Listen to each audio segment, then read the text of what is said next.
And they're like, yeah, by the way, we're paying you $50 every time someone buys one of those. I'm like, what the? Are you serious? That's yeah, man. What a deal. Y'all buy Factor. Try these meals out.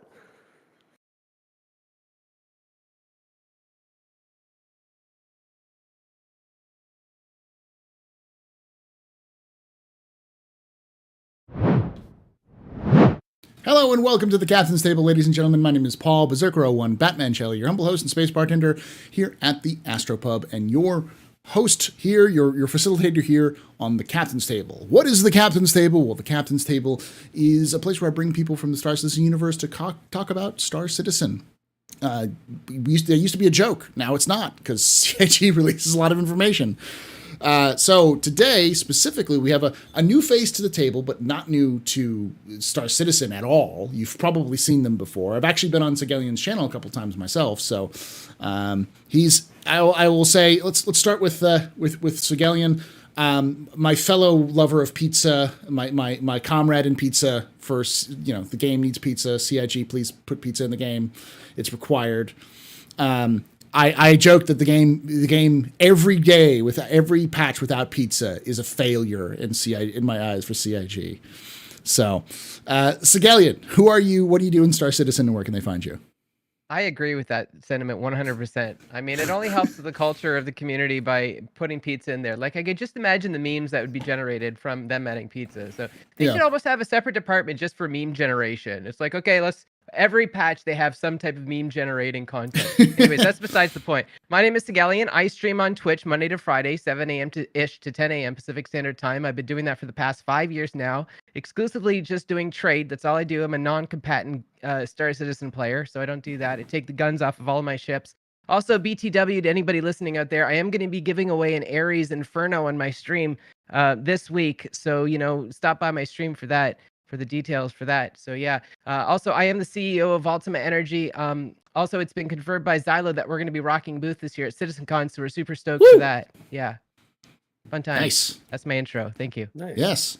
Nice. And does Ultima have any social media account or anything like that you don't want to plug, or? I mean, Ultima Energy, you just Google, Ultima Energy is, Ultima Energy. Y'all been around for, gosh, you've been the host of many Atmo Esports things, and I know I'm actually wearing my OG Crux Cup shirt today because Crux Cup was today. I was the cameraman for the Crux Cup. So we've been involved in all the esports stuff. Well, at least in the beginning. There's too much of it now. I can't keep track of it anymore. Nice. Yeah, well, this is actually going to be a little bit of a tie-in to that, as you know. We're going to talk a little bit about what I'm sure everyone hopes for for Atmo, or not Atmo. Why am I blanking on that? Ultimate Energy to become. Interesting. Okay. Then we're going to have Night Cobb, Mr. Real Submariner talks about the Polaris. Night Cobb, who are you? What do you do in Star Citizen? You joked about that last time, where that's like you got your own, like, a fellow submariners calling you up, be like, "Is this you? What the fuck are you doing talking about?" Oh yeah, no, yeah, you're short. Yeah, you're short. I don't know why my fellow submariners are only watching shorts instead of like long form content, but apparently that's what popped up in their feeds for all their nerd games and stuff. Yeah. So. And they're like, "Oh, fellow submariner," and it's like, "Oh, I know that guy."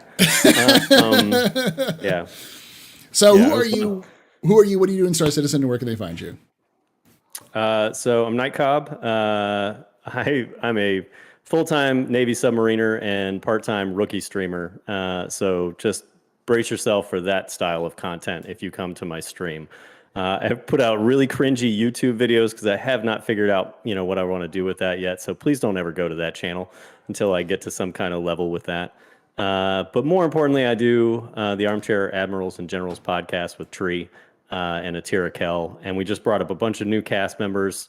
Sergeant Tickles, Kale Katarn, a few others. We're hoping to get them on the show. Again, Paul, you're the matchmaker of SC. I know Tree said it earlier in the chat, but it's so true.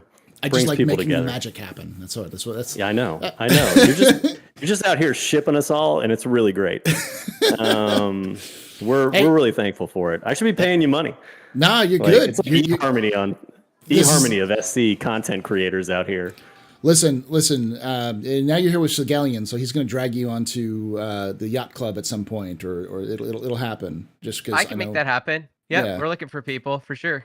So I'm not really good for luxury spaces, as Tree is fond of reminding me. I am a crude and conniving enlisted man. So just, I don't know if you want to bring me out with the nice, the rich folk, Driving an 890 now is training for the Idris and the Javelin, so you should be in an 890 right now.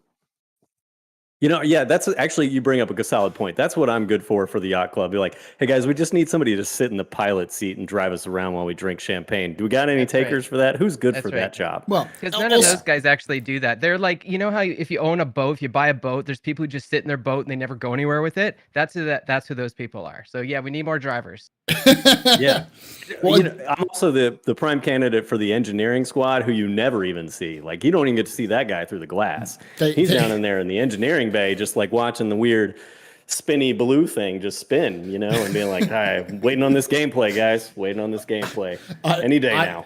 I have wondered with the hammerhead, with that open sort of all those like sparks flying out. I have in my head there's just like a series of traditions in the UAE Navy where you send the junior sailor down there just to stare at the sparks and say, if it turns orange, we're in trouble. So just stare at that for 4 hours and see what happens. Be like, yeah, cool. Jesus, Jesus Christ, Paul! You just described the first 6 years of my career. Please don't do it again out loud. Don't worry, it's an unshielded nuclear reactor. You'll be fine. Look, guys, if it's an orange light and not a red light, everything's fine still. Everything's fine. Green, good. Orange, red is we need to be concerned. Just to be clear. All right. The topic for today is, if you can already tell from the title, is we're going to talk about industry, because we've talked a lot about in the past logistics. We've talked about combat. We've talked about ships themselves. But there's a side of the verse that I think a lot of people have been waiting for that is just starting to crack open with things like they started their preliminary work on refining, as well as there's been a not so subtle, almost sledgehammer approach to, by the way, we're working on crafting now, that CIG has done multiple times and multiple that are like slips, but they're like, yeah, we're just doing crafting now. This is just what we're doing. We're not going to tell you anything about what crafting is or how it works, but we're making on it. So those sorts of things that a lot of people have been waiting for and hoping for that Star Citizen will become, because as much as fashion is the end game of any MMO, crafting is the blood that pumps through the veins of most games. It is the thing that so many people like. So we're going to get started with what is currently there for industry, and what's good about the current industry gameplay we have. And I'll start with you on this one, Night Cobb. Ooh. So most people would probably assume that I do not attack a lot of the industry gameplay, and in most cases you'd be right. But one of the things that I really love, and what I'm excited about in general in any video game, is organized team play, where high level organization, tight communications, what's the word I'm looking for? Projected expectations are being met in a given gameplay loop. So my prime example that I've done, and I've really enjoyed it, is mining in a mole. It's that, okay, let's coordinate all 3 beams. Let's make sure we coordinate the use of mining modules, when to use them, what's the right time to use them to maximize efficiency, things of that nature. And that organized group gameplay from the industry perspective is just as viable and just as valuable to me as it is in combat-oriented gameplay, where the turret gunners are communicating with the pilot as he angles the ship, and it's all about that efficiency and that organization of a team. I always equate it to like playing baseball, right? Like a well-earned double or triple play in baseball is one of those just like really great moments when you've brought a team together, you've trained, and you executed, and it worked perfectly, and everything worked out to your advantage. I look forward to that with the industry gameplay just as much as I look forward to it with combat gameplay. But the prime thing, and I'm glad that they're starting to expand on this, is it's got to have value. There's got to be some kind of tangible reward to that gameplay and that tight organization. And at the single player level, it's did you prep well? Did you bring all the right equipment? Did you know what your area of operation looked like and what you wanted to accomplish? And did you succeed at what your goal was, despite any obstacles? That's the kind of gameplay that we're all looking for, regardless of our specialty. And the industry gameplay is heading in that direction more now. You can see it with the mining changes of 319. Everybody's real excited for those, and I think they should be. It's a good stepping stone. The salvage game loop, I think we all got caught off guard by, oh, by the way, in the next patch, we're going to be able to tractor beam components off ships. So you're getting a heavy part of salvage with that too. And it's like, we thought hull munching was going to be the next thing. Yeah. And then you're putting this on us. And everybody lost their mind, rightfully so, in my opinion. I think there is a caveat that nobody's really paying attention to. A lot of people, I think, are going like, oh, we're getting all the components for all the ships. And it's like, yeah, no, I mean, the ships that have them, just to be clear, guys. Yeah. You'll get those. And size 1, size 2. So don't think you're going to pull the quantum drive out of a Carrack. We got to be clear about these things. But still, that's a huge amount of ships that you're going to be able to take components from. So it's still a big deal. And I think that's great. I'm looking forward to all those pieces coming together. There's obviously one big piece missing, and we'll get to that, I'm sure. You know what the one big piece is. Yes. Everybody does. Yes. But let's move on to Segalian. Segalian, what is Star Citizens doing right now in terms of industry that is good, that you like, how it's working? Well, mining, I think, is the majority of industry gameplay at the moment. It's the most fleshed out and well understood. It's also best disseminated throughout the community. Like, there are now sub-communities of just mining people now, and that's really cool. There's tools being built specifically for mining and optimizing mining gameplay from the community. So that's really good, and that's huge, right? Now, I'm from the trade aspect. I don't really do any of the mining stuff, really. I mean, that's a whole ocean of information. I just do the trade stuff, and I almost consider trade more like commerce, more so maybe than industry. It doesn't really produce anything. We're just, honestly, it's kind of cheap, our gameplay. We're just going there, buying, selling, there's zero skill involved almost. So those miners, they're pretty serious about this. And we're really starting to see, eventually those behaviors, that community is going to extend to other game loops. So salvage, like you said, came out of nowhere. It's now the largest commodity to trade. So there's communities now being created for salvage, and we're really seeing kind of an organic growth of those social areas and tools. They're now building tools for salvage. Isn't that cool? So we'll see that in trade whenever the Hull C trade comes out, I assume. Okay. Yeah. Let's talk about what industry doesn't do right now that you'd like to see talk about with that sort of thing. Let's start with you, Segalian. What are you looking forward to? Or what are you kind of more concerned about? Where Star Citizen is currently when it comes to even things like trade and commodities and stuff like that. Yeah, it's funny. Commodity is the commodity gameplay is a whole different can of worms, because if I could just talk about when the Ninetales lockdown occurs, because that's when the commodity markets really change a lot. Like when we're trying to get there's 3 moons that sell medical supplies, and we got to rush the medical supplies to sell in, or wherever. There's an incredible value that's generated, and there's quote unquote bugs that occur which allow us to make a lot of money during that time. So the entire game changes when that happens, because all of a sudden pirates are out there, and next time we have a Ninetales lockdown, they're going to have the persistent items stored in cargo vehicles. So the pirates are going to start going after us a bit more hardcore.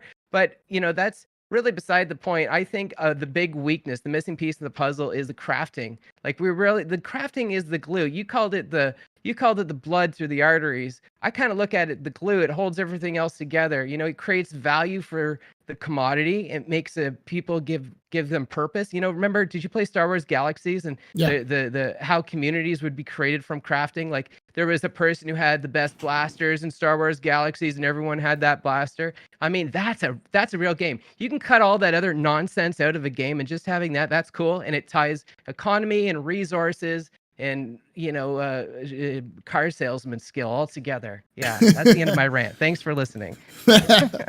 Nightcop, same question to you. What is missing? What's currently missing from that sort of industry commerce sort of loop? So I agree with Segalian on a lot of points. My big problem with crafting and how it should be integrated, but it's one of those things like we're just at this cusp of like, okay, crafting comes in, but there has to be one other big piece that goes with it. So it's kind of like a 2-for-1 deal.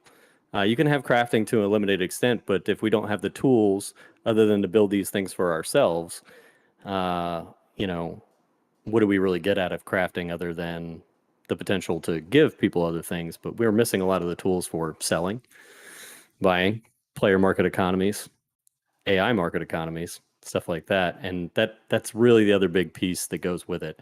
That being said, I'll give my 2 cents on crafting where I think it needs to go, because I've seen some people talking about it a lot in regards to, oh, we're so close.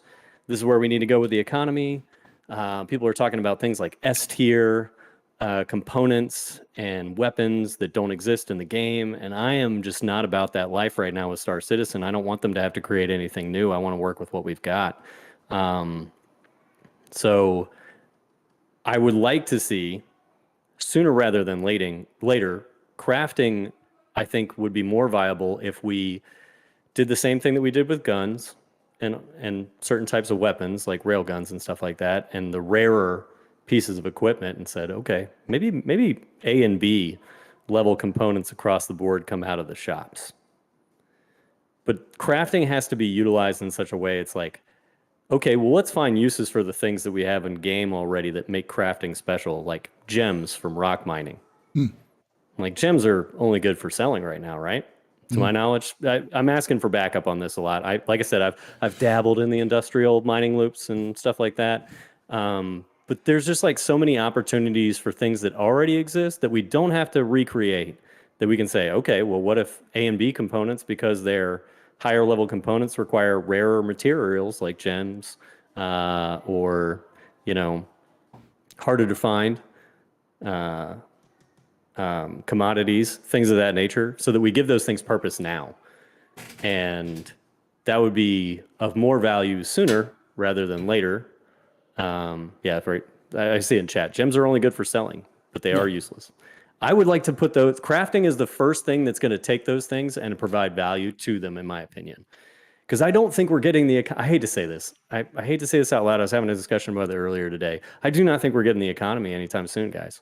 If they want the Hull C coming out this year, we're going to get the economy this year. Well, Whenever the Hull C comes out, it's going to be the economy. So. Yeah, because that Hull so. C is going to change the economy over. 100%. It will nuke the economy, Do you see Paul's face?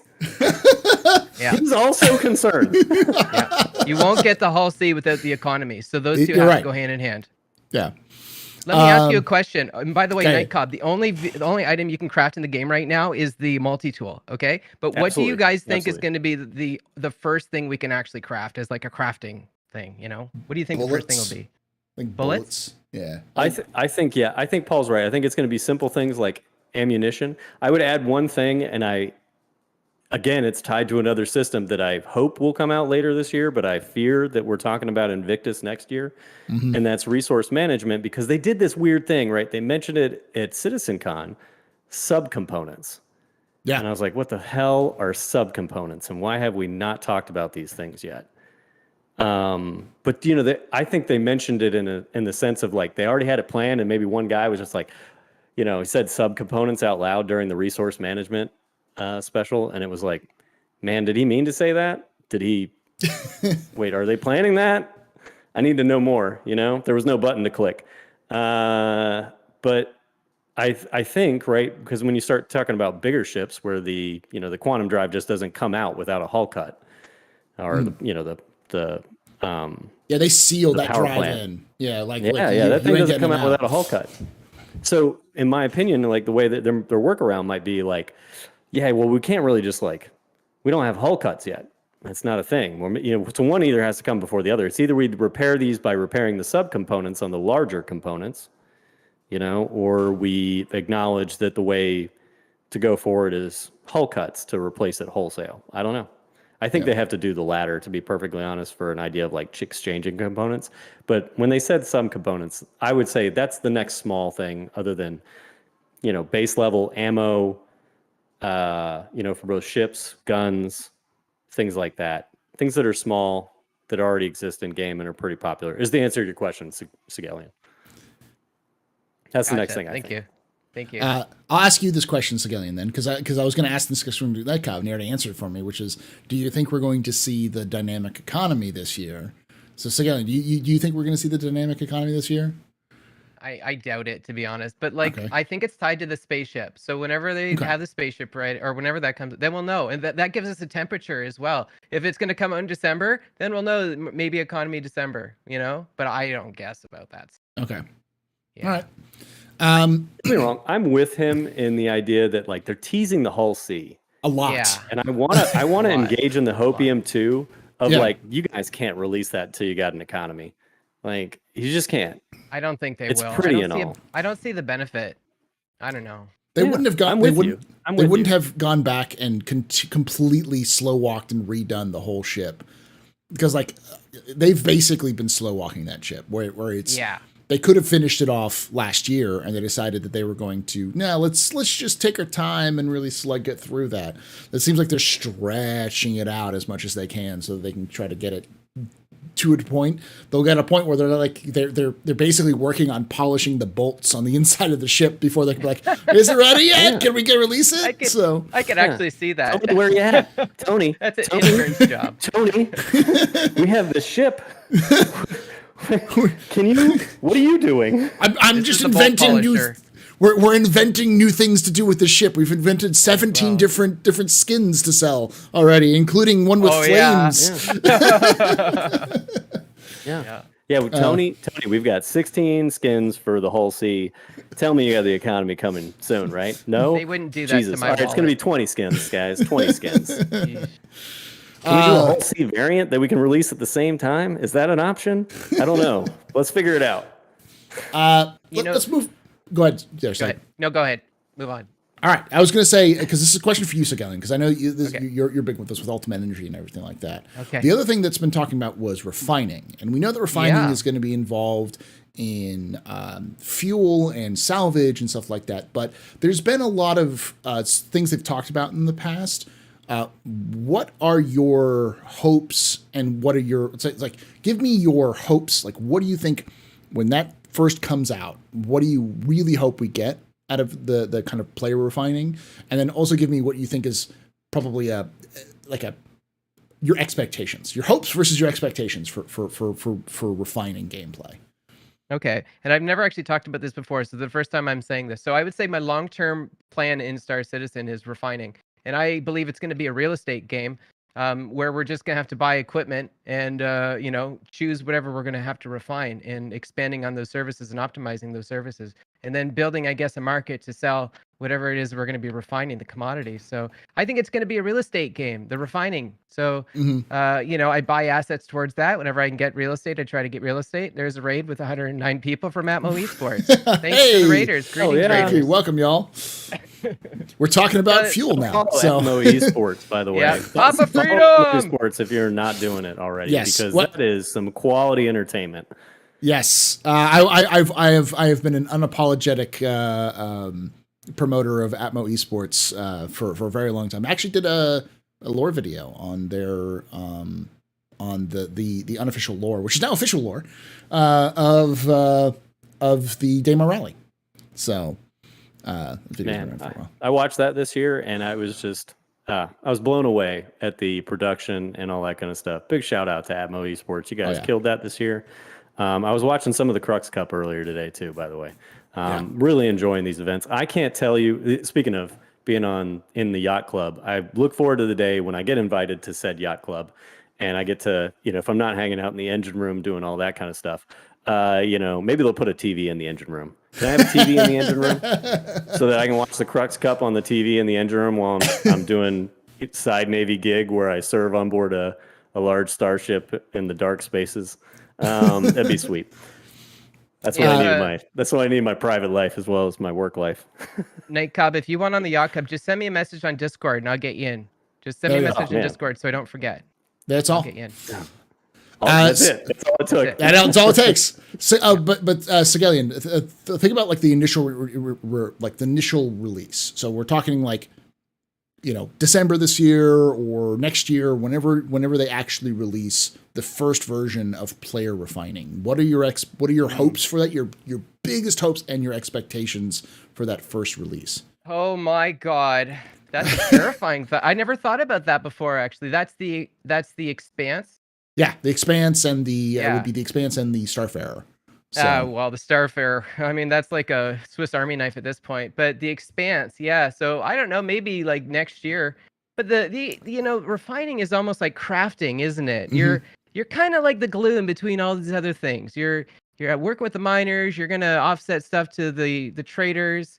But it's kind of like a nice to have feature. This kind of plays off like what's our first crafting item. So if you think it's gonna be bullets, then I don't think we're gonna get refining anytime soon. But if you say our first thing we're gonna resell or sell is gonna be like laranite or something, or craft. Sorry, craft is laranite. Then that changes things. So, man, timelines though, like next year. That's the Expanse. Okay. Yeah, I don't know. Okay. Sorry. Nightcap. What are your hopes and expectations for refining? Ooh, my biggest hope, I'll sum up in the same level of immersion that mining gameplay. Like, I just don't want it to let down mining gameplay. Mining gameplay is in such a good spot for the most part, right? Like, I was so impressed the first time I tried mining in that I was like, man, you got to be actively engaged in this. It is not because once upon a time ago, I tried Eve. Don't hold it against me, guys. I tried it one time. All right. It wasn't for me. I abandoned it after 6 months because it was like having a second job. I was like, I don't want to do this. I don't want to do this the rest of my life. So I switched. Of course, now Star Citizen is starting to look a lot like Eve in some regards. Anyway, it's okay. I'm coping. But that being said, like, I remember somebody in Eve was like, you got to try the mining gameplay, bro. You're going to sit here. It's perfect time to put that laser on auto and read a good novel. I was like, dude, I don't need that kind of gameplay. I actually like want to play the video game. And the first time I tried mining in Star Citizen, I was like, this is engaging.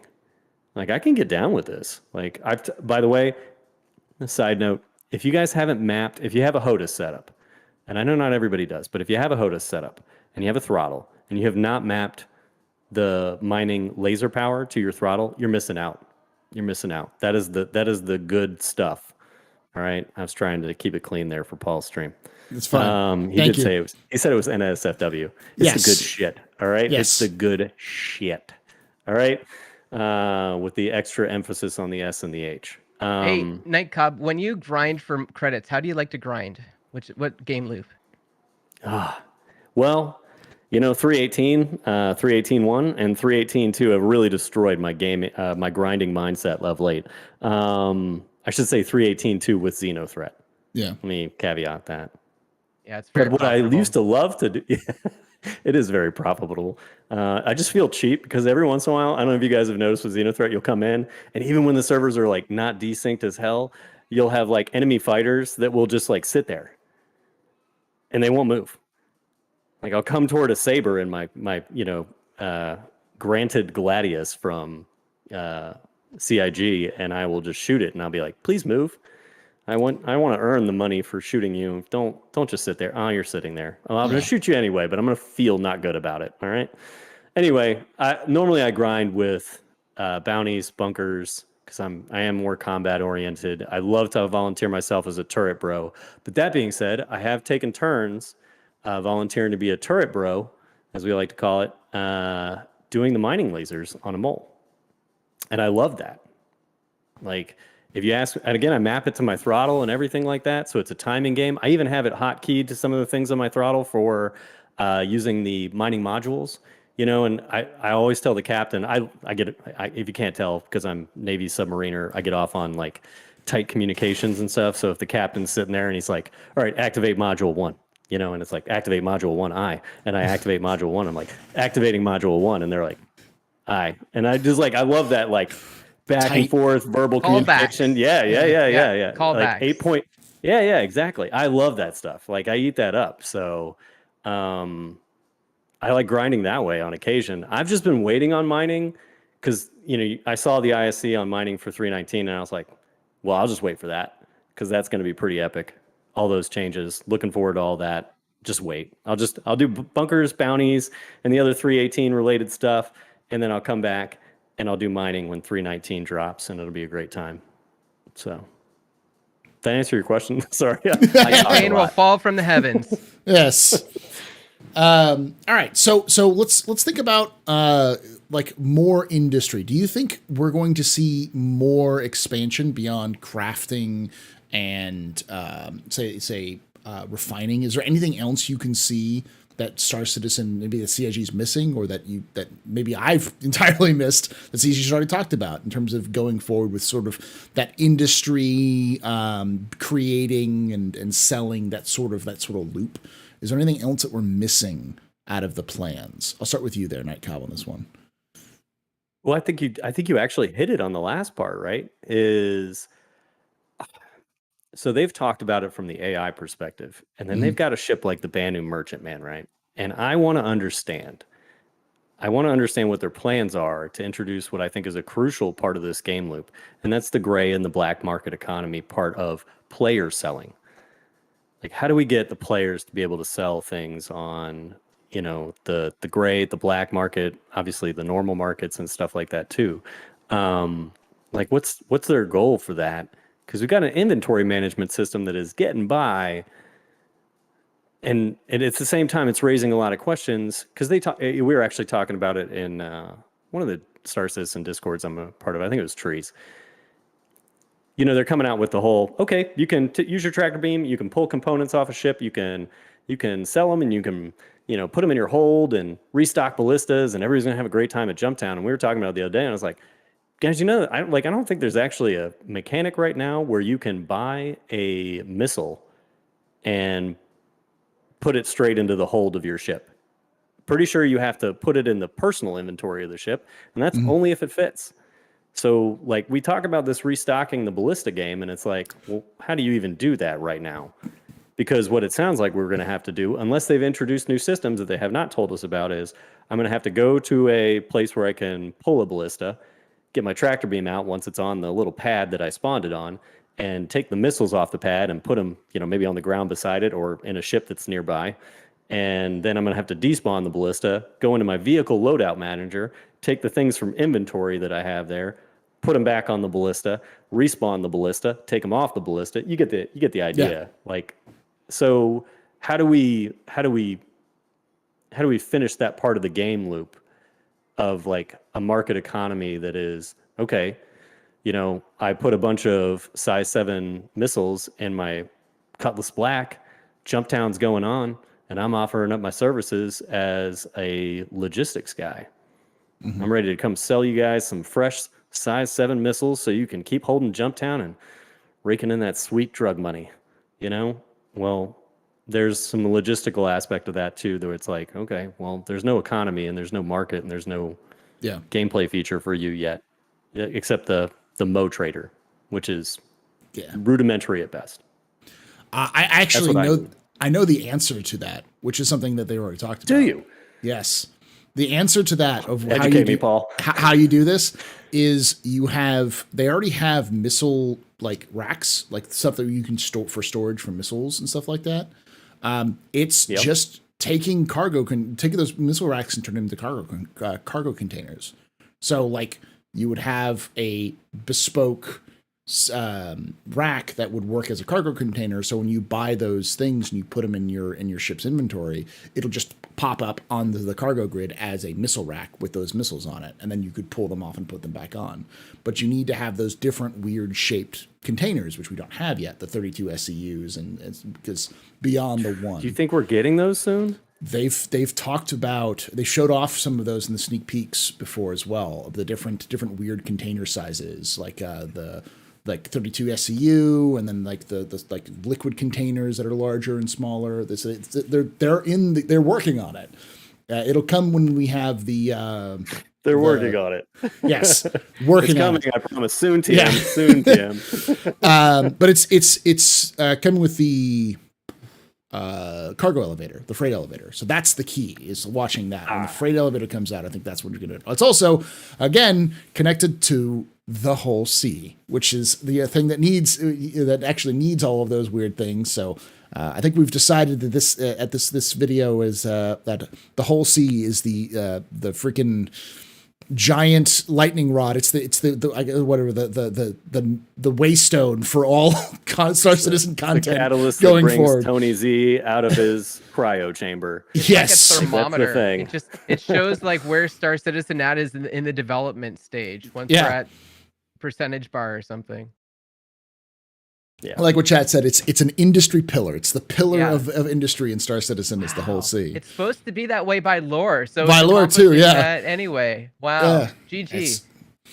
All right. So Gillian, same question to you. Is there anything that we're missing in terms of future loops that people that either I haven't or we haven't talked about yet that was connected to expanding this sort of industry commercial gameplay? I think the next expansion is real estate, though, just because, like the actual like land claiming and that kind of stuff. Yeah, okay. Because like so many other things will be able to grow from that, and like, don't you think that Pyro has this whole like American Wild West frontier kind of vibe? And I think that we're gonna like migrate to the new system with real estate like out there. Like we'll be able to plot on Pyro, and I think then we'll have marketplaces, and then we'll be able to have resource claims and start up refinery businesses and that. And I think, that's a gateway. So what do you think? You don't think we're going to get real estate anytime soon? No, I think that's right. I think that's close. I actually hadn't thought about that because it's one of those things I try not to think about too much. Yeah. Because why don't you like to think about that? Taste in their mouth. Because so many people got so upset about that when they started selling land claims and stuff like that. It's like I don't want to go through that. I understand why they did it and all that kind of stuff, but. Did you play Shroud of the Avatar? Do you know about Shroud of the Avatar? Yes, I know what they did too. Yeah, I know. They started like day zero. They started with real estate. That was a big mistake. So like CIG waited, and it's the right thing. But there's still a time and a place where it should happen. So. Oh yeah. I am looking forward to ground gameplay or like building and like building bases and such, mostly because I want a point in my Star Citizen gameplay career where I walk out with a shotgun out of my hab to people who are trespassing and be like, this is my property, get off my land, and then just be able to say that over voice comms and see what happens. I'll probably get gunned down in a hail of gunfire, but it's, how Wild West is that? Well, you kind of bring up the crux of the problem, in my opinion there, Paul. Like one of the things that I think a lot of players are waiting for, and a lot of players deem this to be like the thing that's going to make Star Citizen start to really matter is, you think about what are the things that we care about in the video game. It's like the stuff. I want stuff that's mine. I want stuff that matters to me. I want stuff that I can look at and I can say, I earned that. That is mine. That is my plot of land. It's mine and it's nobody else's, And, to some of us at least out in my here, shard, but like that's the idea. And, when they get to that, that's going to be a big thing. Because it is going to be contested. And I agree with you, by the way, Sigelian. It's very much like I get that feel out of Pyro too. It's like that's a lot of unclaimed space. It's a hazardous space to live in. But if you can make a living out of there, man, you're going to be proud of that. That's going to be a big deal to you. To some of us, millennials who don't own houses and don't really own stuff, we're like some of us are really fighting for owning something in this world, whether be it virtual or not. So that's a thing too. Yeah, I agree with that. Yeah, absolutely. All right. So actually, thank you for bringing that up because I completely forgot about that. Because that's the other thing that a lot of people forget is that a lot of this is also going to be facilitated by land ownership, by plot ownership, by building bases and using those bases for some of these things. Because not everyone's going to have an expanse, but you may be able to build a cheap refinery on your place, or they tease that too, or like a machine shop, or a small like little thing that you can use to build your own stuff on a world, those sorts of things. So it's very interesting. Go through a couple of rapid fire questions before we end it off, and then kind of one big question. So I'll start with you on this one, Sigelian. Do you think we will have? Actually, I was actually gonna bring that up. I could pop in my brain. Do you think we are going to have? Do we think we're going to have crafting before the end of this year? Definitely not. No. No, okay. I don't. No, I don't. Okay. Nightcob? Do you think we're gonna have it? Okay, never mind. Sorry. Yeah, I'll answer here in a moment, but Nightcob, Okay. same question. Do you think we're going to have crafting for the end of the thinking. year? I'm thinking. I'll be honest with you, that was not one of the things I was prepared to answer. You could ask me like resource management by the end of the year, Yeah. you know, the galaxy by the end of the year, and I would have easy, quick fire answers that are only 2 letters for you. But honestly, crafting is a little bit different because I think I'll put it this way. I wouldn't be surprised if it's very limited, but it is in by the end of the year. Like, I will not be surprised if we're manufacturing either, like we talked about earlier, the subcomponents or ammo by the end of the year. But Or, also, you know, what ship is going to do fuses. that? We don't even Fuses. have a ship Fuses. for. Oh, yeah. We don't have a ship for crafting, so they have to make a ship first. Yes, and I will say that there is that leak that had happened a Yeah, there is while that back. leak. What, the mist? The Argo MCV. The Argo MCV. The Oh, I Argo. missed it. Yeah. Yeah, so it was Yep. it came out the same time as I forgot what else it was. It was last in IAE. Yeah, October 13th. Yes. Oh, I love this ship. This is my favorite ship. I hope they make this ship. I'm serious. I love it. You love the description of it? Yeah. Yeah. Did you see the meme of it with a tractor beam on Reddit?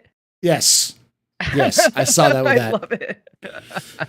Yeah. So, yeah, that's the thing. I'd love to see the MCV, which is for those of you who don't know, is the mobile construction vehicle, and they even had a full like list on it, and it was weird because it like was in the files, and as if it was about to be sold as like a concept ship at the very least. And with CIG being not subtle about talking about crafting, as my only thought is that's the MCV.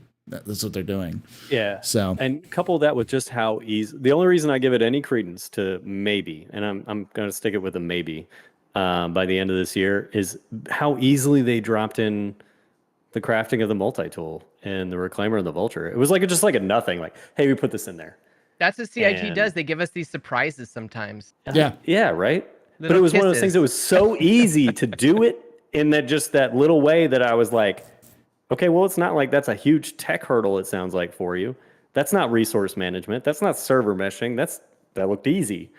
You just said, okay, it takes this quantity to make this tool, and this magic box will print it out for you. And it's like, well, okay. I mean, that shouldn't be a huge stretch then for me to make my own ammo if you give me the right, building blocks UI and the right vehicle by the end of the year. So in that regard, I'm kind of like, that's one of the few things that would actually surprise me if it made it in before the end of the year. Resource management, I'd be like amazed because it's I look at that tech and it's like, okay, well, you're going to bring on life support. You're going to bring on, fuel consumption in both the quantum and hydrogen, in addition to the fact like the power plant needs maintenance and all that kind of stuff. And you got to restructure, the vast majority, a significant percentage of 116 or whatever we're up to vehicles and variants that don't even have physicalized components or component bays. Like I can list 10 off the top of my head. That's like, that's going to need a rework, so it's one of those things that, like, that's years of time. Maybe not years, but it's a lot more than It's what more we got than you left in think. this year. Yeah. Yeah, it's a lot more than we got left in this year. So it's kind of one of those things like, yeah, I'd be surprised if resource management makes it. Don't be wrong. I know they're working on it, and that's good. And maybe they surprise me. Don't be wrong. I'd love to be wrong. I'd love to be wrong on there. that too. If I'd love to be wrong. But I fully expect, like, Invictus next year, we're all going to be geeking out about resource management coming online with, whatever's coming out at ILW. So, but crafting, I would not be surprised. I'd be like, okay. Yeah, I'm torn because I can see them expanding the crafting, but I don't think we're going to see it crafting to the level that people want. As is tradition with CIG, we're going to get something that technically counts, but is depressingly small in its initial implementation, and then they'll expand on it over time, I think. But the next question I'll ask you, start with this one, Night Cobb. Do you think we're going to see refining before the end of the year? You mean ship refining? What's that? Ship mining. You mean ship refining? Yes. No, I don't. No. Okay. It doesn't seem like a priority, and the only reason because it's like they've already got station refining, so it's not one of those like we need this. Yeah. Sigalian? I mean, the Expanse isn't even on the roadmap, so definitely not. Okay. Yeah. So what I'm going to make a statement and tell me if you agree or disagree, and I'll start with you on the Sigellian. This is not the year for industry gameplay. Well, if we get the Hall C, then what's Okay. industry gameplay? What does that even mean? Because trading is commerce, you know. Yeah, I usually consider like trading and commerce and that sort of thing as part of industry. It's the things that are not combat. Things that you're making and you're selling and you're moving things, because like mining and salvage and crafting and refining and all of those sorts of aspects. Even I would even say that trading, because it's more about moving from point A to point B and stuff to go do those things. The economic gameplay behind the combat stuff. Well, if we get that pillar, that Hall C, then that's all of my faith. And it's on the roadmap, so yeah, let's have faith. Let's be optimistic. The secret fourth pillar of Star Citizen, which PES, server meshing, the persistent, the dynamic economy, and the whole C is the fourth pillar of the game. If there's any takeaway from this show today, that's it. That's the message. Oh, who says this? Trade is not dead, people. Nightcub. Do you think this is the year for industry gameplay? Hot take. I think it is, but it's not. It's not quite the year. Okay. But this is going to be so think about it though. The last year the year for industry gameplay, not even remotely, in my opinion. Mm-hmm. You know, like this year, I honestly think like, okay, we're not getting master modes this year, kids. Like, let's just be honest and upfront about it now. We'll just all accept it, eat it down. I know it's a hard pill to swallow, but it's happening. All right. And then I don't think we're getting resource management this year. I think it might be early next year at best. All right. So what I look at it as, and you can kind of tell by what's coming out, right? The changes to mining in 3.19, the tractor beam changes to the multi-tool, like, and then I really do think we are going to get the Argo SRV out by the end of this year, before the end of this year, I should say. Mm-hmm. So we need that. That's something unnecessary. We do. Yeah, that we do. And so I think it's industry gameplay, but it's going to be focused on two things. It's going to be focused on mining and salvage. And unfortunately, it's not going to have the economy to go much with it unless Tony Z just like magically wakes up and he's like, surprise, kids. You thought the crafting thing was a surprise? I have a whole economy waiting for you. But I strongly suspect that economy doesn't work without AI that's viable on the servers, because it is 9-to-1 driven by AI. And if you don't have AI that responds on the server tick rate like you need it to, then I just don't see the economy working the way that you want it to either. So that's the bad news on that one. Or at least that's my thought. That's my take. And I don't know. Remember, this is Paul's show. We don't work for CIG. So yeah, exactly. We have no idea. Do what you want with that. We're full of shit. Everything. Well, there used to be I always liked this as a tagline. There was one very early in the show. Board Gamer came on one of his early times. And he basically said, we don't know shit. No one here in this thing knows shit. And so that's been my tagline for the Captain's Table. Whenever someone comes up and is like, well, blah, blah, blah, but you said, it's like, we don't know shit. Like, the only people who knows anything is CIG. And I very strongly believe that half the time CIG is just making this shit up as they go. They have a plan. They have a plan they're going to execute, but the plan is make gameplay. And they're like, okay, making gameplay. kind of approach to things, because they don't know what like salvage is going to look like in its final iteration until they know that if salvage works, they want it to work in. So that's the same with trade too. You know, people come by and ask about trade all the time, and we don't know what it's going to look like. You know, after the Hall C comes out, it's going to be a totally different game than we're playing today. So manage expectations. Yeah. All right. So go ahead. To clean that question up, just to be clear, I think in a lot of ways this is the year of industry gameplay, because you're going to get the SRV to tow wrecks. Mm-hmm. You're going to get the tractor beams to pull components. I think we might even get hull munching before the end of the year. I think So I think, and not only that, but I actually also believe that cargo elevators and some of the other things necessary for the cargo gameplay, those are coming along. I honestly feel like it almost feels like that's the focus of this year in the absence of the other things. So I think you're getting big key components for industrial gameplay loops. I don't think you'll have the full breadth of it by the end of the year, but I think you'll have a much bigger leap in terms of what we've been, waiting on. I think you're going to get most of salvage by the end of the year. And that's a huge thing because people were really concerned about, okay, it's just hull scraping. It's not really, this is like the least interest. It's pressure washing, but like to the next level. Like, it sounds chill and I'm down with it. It's a good, ASMR thing to do while you're listening to your favorite streamer and stuff. But like at the same time, I need something more engaging. Stripping the components off the ship is literally coming like months later. Okay, And then but now you're going to talk about. let me just change your Go ahead. perspective on that a little bit, because like instead of trying to fulfill the game mechanic with salvage, I mean, they have persistent entity streaming and vehicles have to decompose. They have to remove them from the server. So they had to create ships in order to meet the demands of the game. And after they add the SRV out, well, we need that to, even at the Crux Cup today, we had these vehicles we had to move out of place. So we desperately need the SRV. Now, there could be future mechanics that exist that they have to invent a ship for to fulfill the gameplay, outside of the whole, crafting and stuff. That's true. Oh, I totally agree with you. And, a lot of us, I think, realized, especially when we started playing 3.18.1, 3.18.0, and to a less extent 3.18.2 now that they've got a hot fix with the density manager. But the first time one of us showed up to PO, for most people in chat, I'm sure if you played it, you're like, oh my God, there's like 20 ships above PO. Can somebody do something about this? I love that. People complain about that. I thought it was so cool, man. I don't know. I did too, but it was one of those things. It's like you look at it and you're like, man, what an opportunity for the Argo SRV to be in game right now. Because you could tow them out of sight. The Yeet bus. And you kind of also wanted the hull munching too to go with it, and that's why I think we'll get it by the end of the year, because it solves a lot of their problems. I agree. And they're forward facing. Yeah. Like you can see it.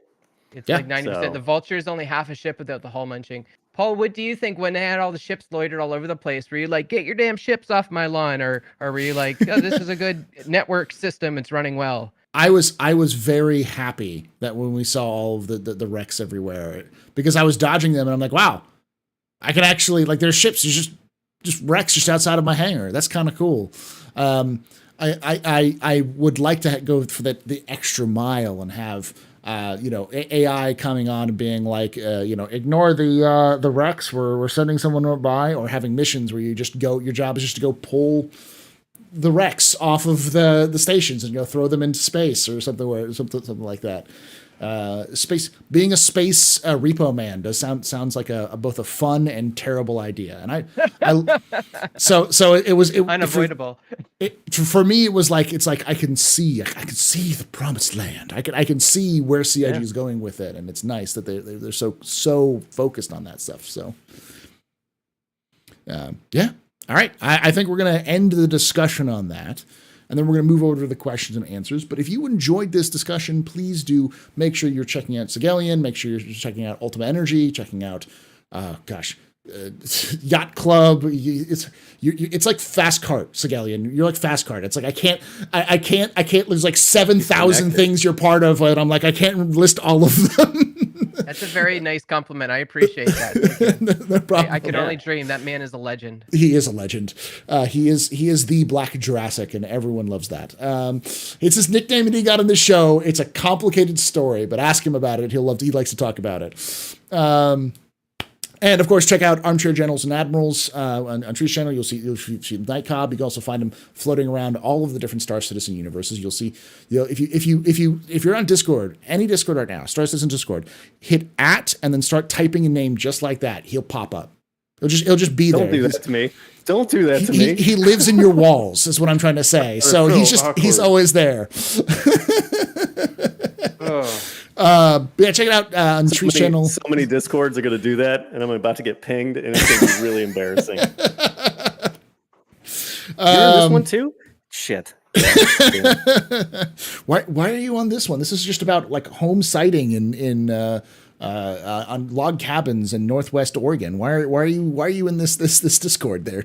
All right. Well, first of all, I like log cabins, and I'm big on home sighting. All right. Just don't kink shame me on the internet, Paul. If I want to be in Discords about it, I will.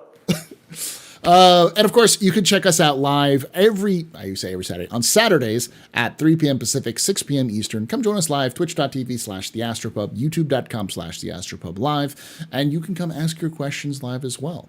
And if you want to see the question and answer session, well, you're in luck, because this was entirely recorded on like VOD and all that sort of stuff that will be available for you right above Sigelian. It'll be a link. Also have the link in the description for you to go watch that, and you can watch the whole thing, even our little breaks in between, all that sort of things. And yeah, like I say every time, hope to see you someday in the black.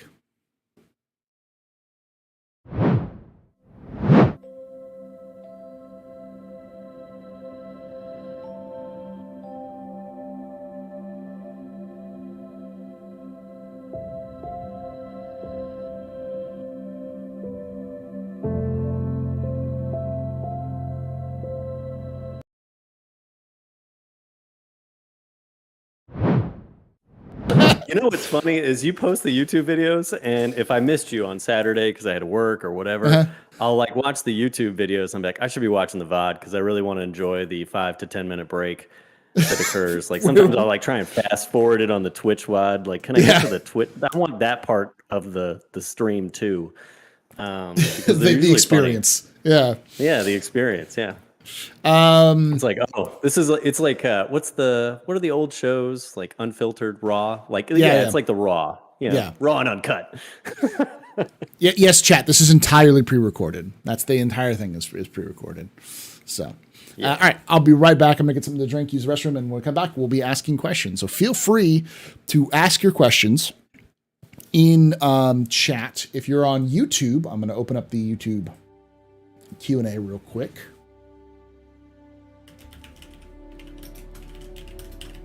So how this works is on Twitch and YouTube, there are different forms you have to submit to answer questions. The first way to do it on Twitch is just there's a gold coin icon bottom left. Click that, and the first option on there should say "Ask Captain Stable Question." Should only cost you 1 pub coin, which you all have if you're just here hanging out in Twitch. You type in your question into the chat like you normally type a question in the chat, and hit enter, and it will pop up. If you're on YouTube, if you go to the very top of the chat, there's a little drop down menu that has like top chat, live chat, and then the last one is questions. You can click that questions and then type your question in just like it would be a normal question you'd ask, and it would be put into a queue. Then I'll be able to watch those. So I'll be right back, y'all. Shouldn't be out of stock. It should be available now. Refresh your... Yeah, it's definitely not out of stock. Try it again, Doc. Refresh. Because I already have 14 people who've asked a bunch of questions. All right. Be right back.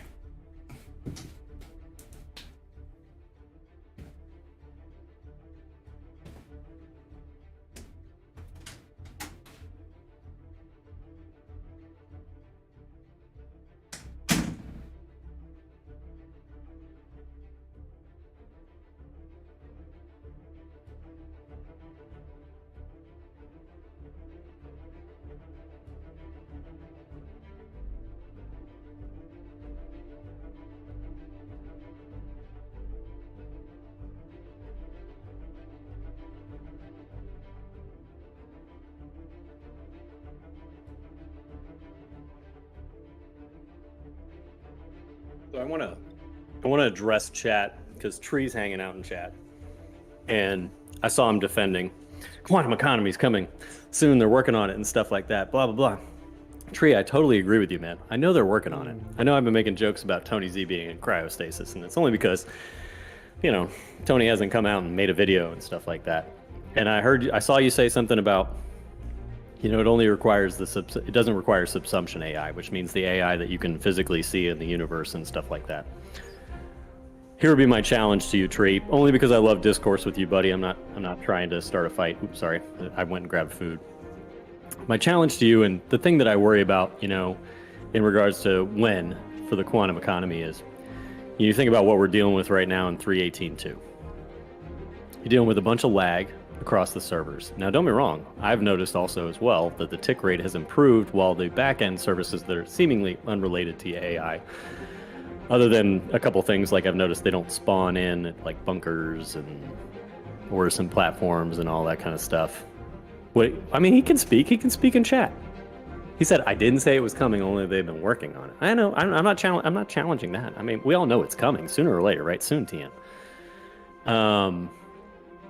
But like the big thing I worry about with regards to AI and the quantum economy is, right, the way Tony Z briefed it, what back is it, like April 20, was, you know, you have these AI running the economy. And it's not just the ones in the background. You have the ones in the background, but you also have the character AI, the ones that have stats, right? Like aggression. What's the other part? The virtual AI that also becomes subsumption AI. And they go back into the background, but then they become, you know, when you're around, they're subsumed, you know, and they're in the foreground, that kind of thing. You know, that needs to work, I feel like, too. In addition to the quantum AI that are just in the background. Like you got to have the guys that are, you know, the mob bosses that are running the, you know, the illegal gray, you know, black market, you know, racketeering outfit at the same time that you have the guys that are just, you know, mining an asteroid and then, you know, bringing that back and selling it off because that's their day to day. I'm just saying, like, I don't know, where are they on that? Because it feels like the server tech might be holding back a lot of that part of it. So can we have one without the other? Can we have just complete quantum in the background, you know, and still achieve some level of economy? If that's so, then I agree with you. And maybe, okay, well, maybe we can have part of it sooner rather than later. If it requires the additional subsumed AI and the virtual AI, I worry that we're not getting it until server meshing is more established. So I got a friend who is building Star Citizen in Unity right now, and he actually built the quantum system. It was the first thing that he did, and this is just one random Canadian, right? And he built that thing in like a week. So like, and I mean, that's of course one person. Obviously, it's going to be way more complex in Star Citizen. So like of all of the complex systems out there, I think the quantum system might be like the easiest. Like I think server replication is going to be a hell of a lot harder than the quantum system. So Well, they might the have quantum it done. system. The quantum system is done. Yeah, it's already there in you the go. game. It is. It's just very limited. It's There's on no supply and demand. There is. It's just for fuel though. So okay. yeah. Well, I think it's also repair parts, but yeah, it's for both. Yeah. Okay, so I'll ask you guys this question then, because please educate me, because I've been trying to wrap my head around why not more then. It's because what do you guys really think is like what's holding it up? It's what Segalian said. It's the replication issue. Server replication is a huge problem. Are you talking about separating the server from the replication layer? Because I know they talked about that as the big next step. It's the whole state of the server. They have to duplicate that. So it's basically running two servers, you know? Yeah. For everything. So basically, there's no point in trying to run a bunch of stuff in the back end when the back end itself is on fire. And as we can see with Xenothreat right now, the back end is on fire. Like the game would implode if it tried to calculate all of the quanta stuff on top of everything else. Plus, they also have to do things like the missions have to be generated by it and all that kind of stuff. So, it's all of the interconnectedness is the reason why it hasn't been done, because they have to build the tools to interconnect them, and then they have to make sure they work and all that sort of thing. And I was hoping that PES was the big blocker, because they're like, now that it's less of a, you know, the way that the backend services are supposed to work are in, I was hoping, well, maybe we can just start adding more things to the quantum, but I don't know if that's true or not. All right, let's move on to the questions and answers. Hi, we're back. Welcome, everybody. We're doing some question and answer session for Segalian and Nightcob. Hopefully you enjoyed that. Little interstitial in between.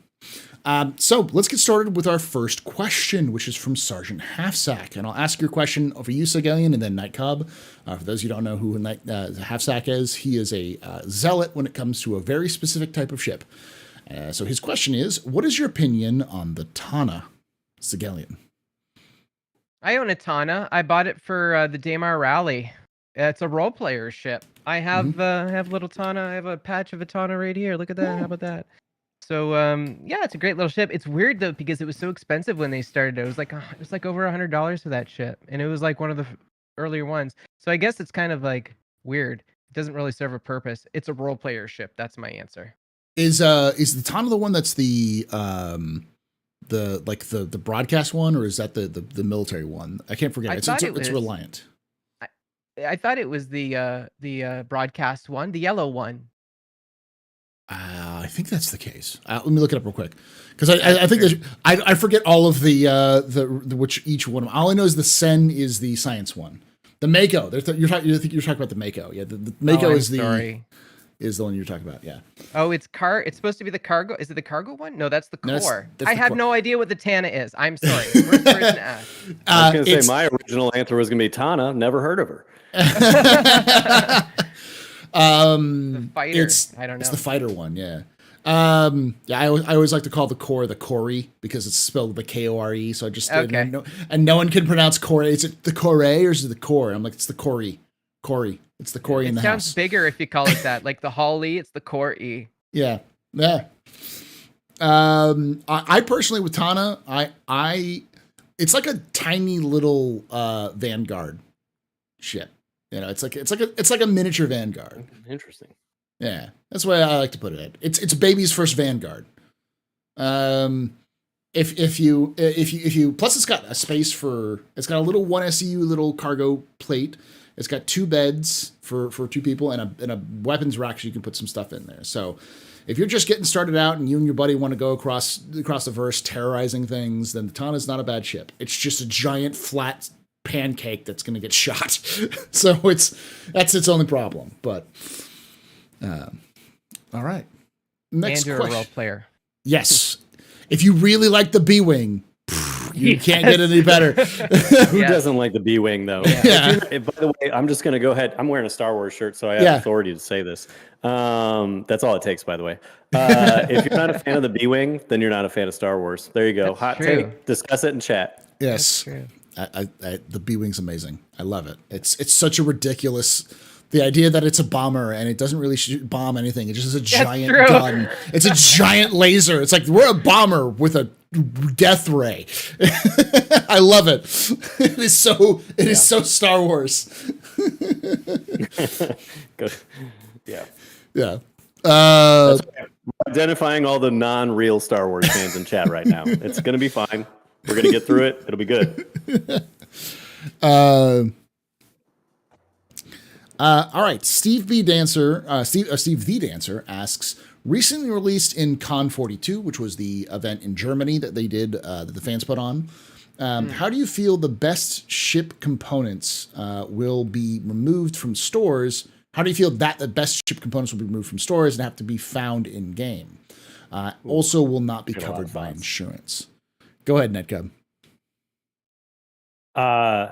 I got a lot of thoughts about this, and honestly, I've been begging Tree to do an Armchair Admirals in General episode that talks about components and stuff. But I'll give you the initial thoughts I've got. Short term, I think anything A and B should just be stripped from the stores now with 319. And I think they should, if it's a military, stealth, and even industrial, like civilian, like if it's a grade A or B component, it shouldn't be stock, and it should be something that you loot. And eventually, to what we were talking about earlier, I think it should be something that you can craft, or it's rep gated. And like you're gonna have to grind contracts, and you're gonna have to get reputation, and you can unlock the ability to purchase, not just gain. You know, I don't like the idea of loot in contract stuff, but like the ability to gain to buy it. From a select store, because it should be rare and it should be something to aspire to in regards to outfitting your ship. I think that's short term. Long term is the player economy, crafting of it and stuff like that. And, you know, maybe one day there's an org that's like dedicated themselves to crafting grade B, grade A civilian components. I maybe long term too, this is just kind of a side thought. I would love to see a larger distinction between military components and civilian. Like military and stealth should be like the stuff that's just really hard to get, even at the E or D level. But I'm okay with. Can I get on my soapbox for a little bit, just real quickly on this one? Yeah. The one problem I have with CIG being like, oh, the military components are so good. It's like CIG. Can I tell you a secret? Military is always worse than civilian. It should be absolutely garbage. Yeah, but this is space fantasy, all right? This is space fantasy. Let everybody believe it, okay? I don't want to ruin their dreams and their hopes, you know? If you want to believe grade A military is state-of-the-art shit, then let them believe it. I'm fine with that. I would love it for it to be overperform and just blow itself out all the time. So it's like overly expensive and requires a lot of maintenance. It's super like the thing, your grade A military shield will stop a literal nuke from hitting you. But then it's going to take you 3 hours to fix it because it's done for 3 hours. So I totally agree with you, by the way, Paul. And that's my big thing is like, I think the biggest distinction when they overwork the components or overhaul the components and stuff like that is like military should be high performance, but super fucking high maintenance. Yeah. Like super high maintenance. Do you know how much maintenance I've done on military components in my 16-year career? Years way worth too much, of it, Paul. Years worth of it. You've probably spent more time on maintenance than you have doing anything else in the Navy, probably. Yeah, no, I would be able to easily say that I've spent more hours as a technician than I have as an operator. I promise. And I've spent a fair bit of hours as an operator, but I promise, like the maintenance that's the tough part of it. And I think that's how it should be for like components like military and stealth components. Your civilian, your industrial, they should be rugged, you know, easy maintenance, quick maintenance, or little to no maintenance. And then you talk about the military and stealth, it's like, y'all better hire an engineer. Yeah. Like, because you're going to need it. So that's my take. Why would anybody ever have military equipment then? Because you could high performance though. Yeah. Like a military grade capacitor, for instance. That thing should be dumping thousands of shots into what you're firing. But the second that capacitor is out, it would take minutes to refill. So it's an absolute beast in what it does in very short amount of time or in a very short amount of performance. And then it's just like now you gotta fix it. So it makes it really good if you have a good logistics chain. If you have a lot of people, like you fly out, you do your mission, you come back, and it's got to get replaced or it's got to get fixed because it's just not as it can't handle the performance as high. But you can get a lot of performance out of it early. So yeah. All right. Sorry, you could keep going, Nightcop. Sorry to derail you on that, on the whole because we're talking about I can talk about that all day. I've got a lot of thoughts. I got a lot of opinions. That's why you put out the topic for the show. Is like, oh, I've got opinions on this stuff. We can talk about it. But and that's a good question, Sigelian. And so I've been thinking about the opposite side of that chain, though, right? Because you can ask, the easy answer is like, okay, well, why would you buy military or stealth? It's like, okay, well, they should be the high performing but high maintenance. Okay, well, then why would anybody, settle for the grade E, the grade D, the grade C components? And it's like, okay, there should be some balance to that. And the balance should really be, low maintenance, cheap part replacement. So if they do go the subcomponent route, I would love to see it as like, oh, you want to replace the subcomponents on your military grade A quantum drive? Yeah, get ready to pay. But if it's like, subcomponents that burn out with any kind of regularity or require regular maintenance, and it's like, okay, well, I've got a civilian grade E quantum drive because the speed and the performance are not that important to me, but it's really saving me on the cost and the availability. They're regular, they're easily available. They're, you can go to just about any shop. Even some of the merchants down on like Pyro have grade E, grade D drive subcomponents or components themselves and stuff like that of the civilian industrial market. So, if you're not into the engineering racket and it's like, well, I just, I need stuff to keep the ship running. I don't care about, and it would apply to different ships. It's like, do I really need a military grade A class shield generator in my Vulture? No. I should be searching out the E. I should recognize that's not a combat ship. And I should stop paying the ridiculous amount of money to maintain something that's military grade A in my ship. I want something that's cheap, efficient, and reliable, which that requires a restructuring though of the E's, right? You don't want just E to be shitty. You want it to be like it has to have a bonus. It has to have like, okay, well, it better be cheap to maintain, or it better be really reliable and cheap to maintain, something like that. Yeah. Okay, I have a question because I was thinking about like Hummers versus Volkswagen track cars versus like Martian, like Mars, the rover. Rovers. A manned rover though, but like are those three different component treatments? Like, is there a exploration version that's like radiation hardened or supposed to be that way?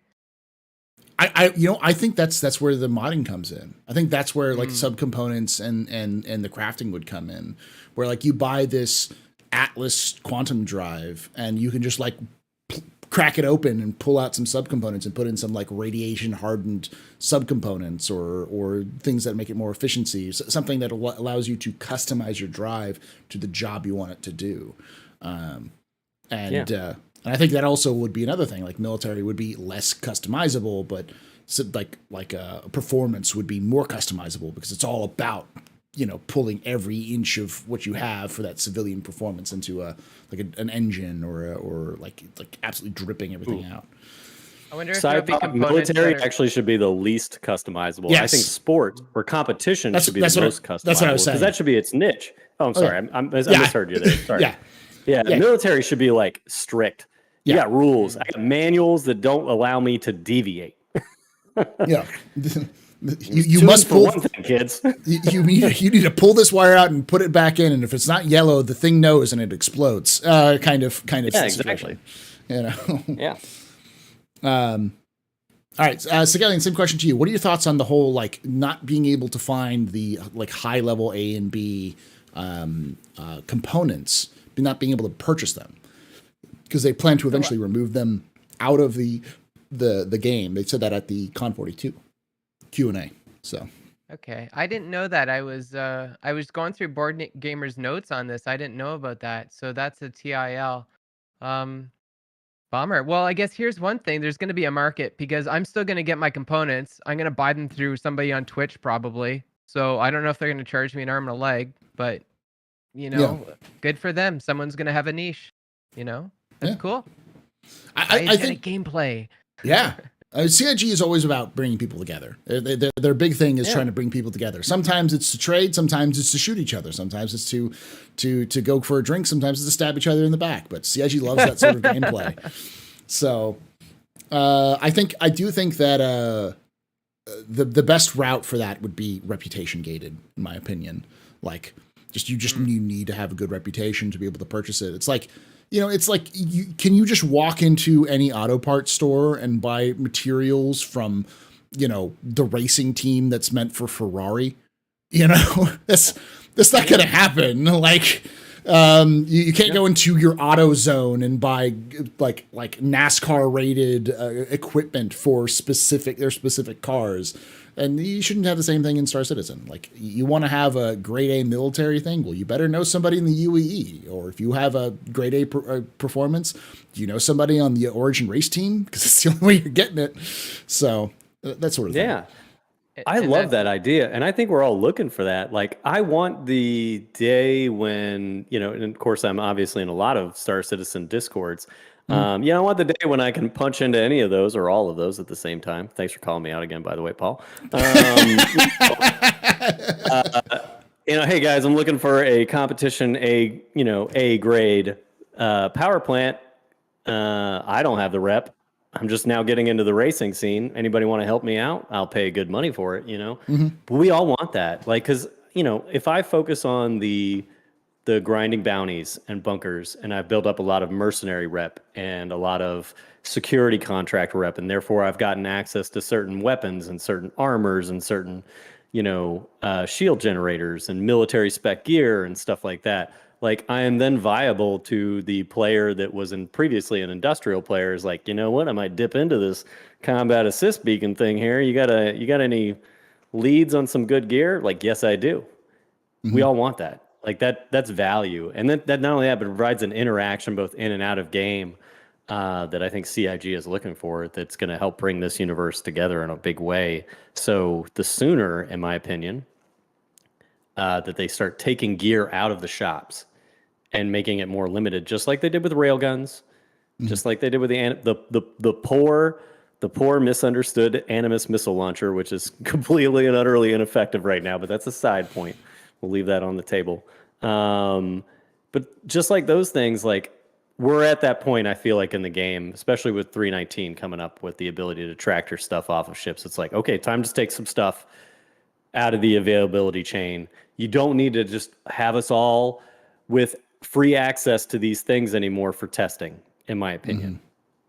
Just take them out. Let us hunt for them. Let us strive for them. Let us form relationships for them. And it will all get better, I promise. We'll all have a much better time. Let people make markets as well, because honestly, I hate to sound like a rich guy or something, but like it's such an inconvenience for me to upgrade my ships with components. Like I'm not going to fly my 3C2s all the way to Orison to do that, you know? Like, especially with the current state of the servers. If someone was to come by my stream and sell me my TS2s, I would pay them handsomely. I'd pay them double the price I'd get at a store. But it's going to take me like an hour, if not more, to take all my ships to Orison. So time is money. Look, as the potential guy that you want to pay to do that stuff, I'm down for that gameplay. Yeah, I'm ready, dude. Let's go. I've had people come by my stream and sell me stuff like armor or like stuff they'd find from bunkers or whatever that I wouldn't get because I don't do combat gameplay.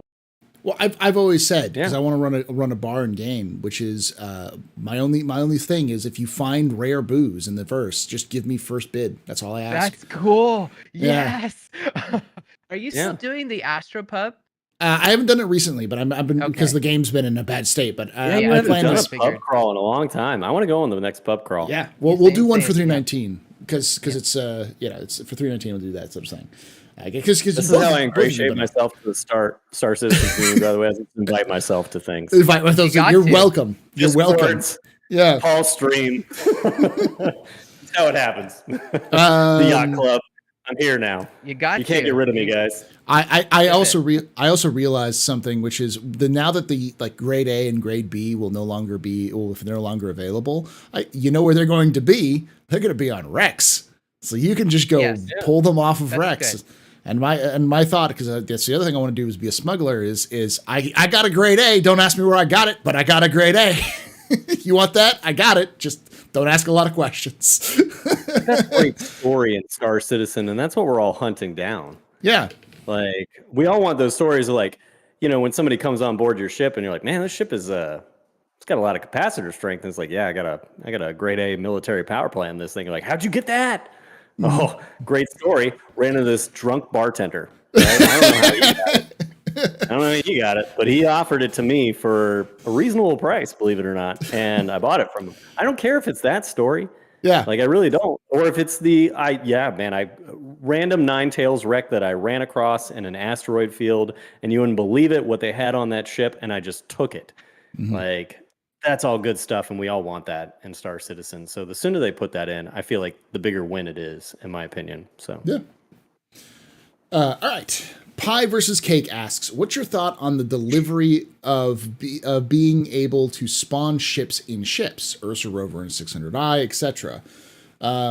We know that they can put the snub ships already as example by the Carrack, etc. What is the delay? So, Gallian, what do you think the delay is for the ships and ship stuff, like the ground ship and ship? Well, I think interface is probably a biggie because the ASOP terminal is still built in Flash. And they just recently moved that over to whatever the Crytek, the building block system is. So the interface is probably the first thing. And then for some reason, I just think about how like they're, you know, what we know about their data system so far. It seems like nesting data items seems very complicated. And then they have this whole server synchronization latency thing. It's terrifying to think about. It's like multiple levels of data. And then it has to persist, and then that data has its own subcontainer. The ship has a sub. You could have like 4 ships nested inside of each other. And is a ASOP terminal going to manage that as well? Like, I could just imagine the interface would have to get designed for that. I'm an interface designer. This is what I do full time. So I think about the interfaces. But interfaces describe the underlying technology. So, you know, we think about, it has to manage 4 different layers of ships being spawned in one another. That's a lot. So that's what I'll just. Oh, sorry, go ahead. I was gonna say, how do you even visualize that in an interface, let alone give people the right amount of information to know where it should go where in a small space that you only have, the 19 by 20, 1920 by 1080 minimum space on a screen to see, plus all the other things that are going around you. That's I didn't even think about that. Honestly, the people who build interfaces for video games are very talented people, and I look at them and I'm in like the technology that it requires. Like I do CSS, like that's pretty simple compared to the technology they use to build these interfaces is like C++. Like, and they have to do like, they need website layouts using that technology. Like they have to engineer their own views. It just blows my brain. I love being a part of Star Citizen because of this stuff. Yeah. And I get to sit front row seat and watch it all come together. Yeah, and Quantum K says you drop down menus is the way to go. Yeah, but you want something that's more engaging than that, because drop down menus is easy, and while you probably will end up doing that, but some of that is just you're just gonna go. Oof. Nightcop, what do you think? Why do you think what are your thoughts on the ships and ship spawn things?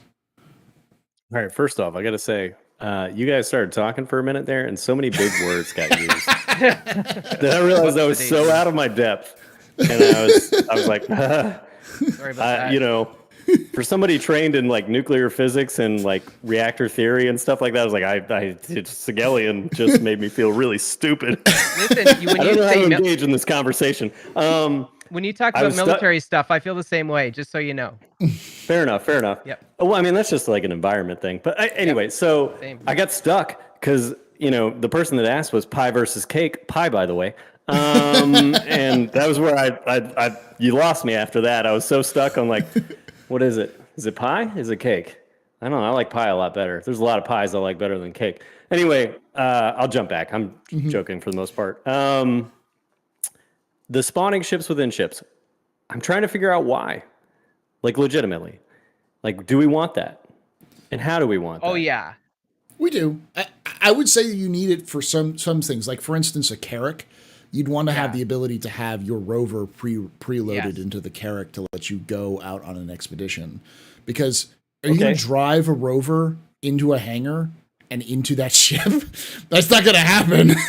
You could, in theory, but like it would make a lot more sense to have a system that is in place, like now, that at least lets you so that it's there, and another for the future for being able to. How did that ship get into that other ship?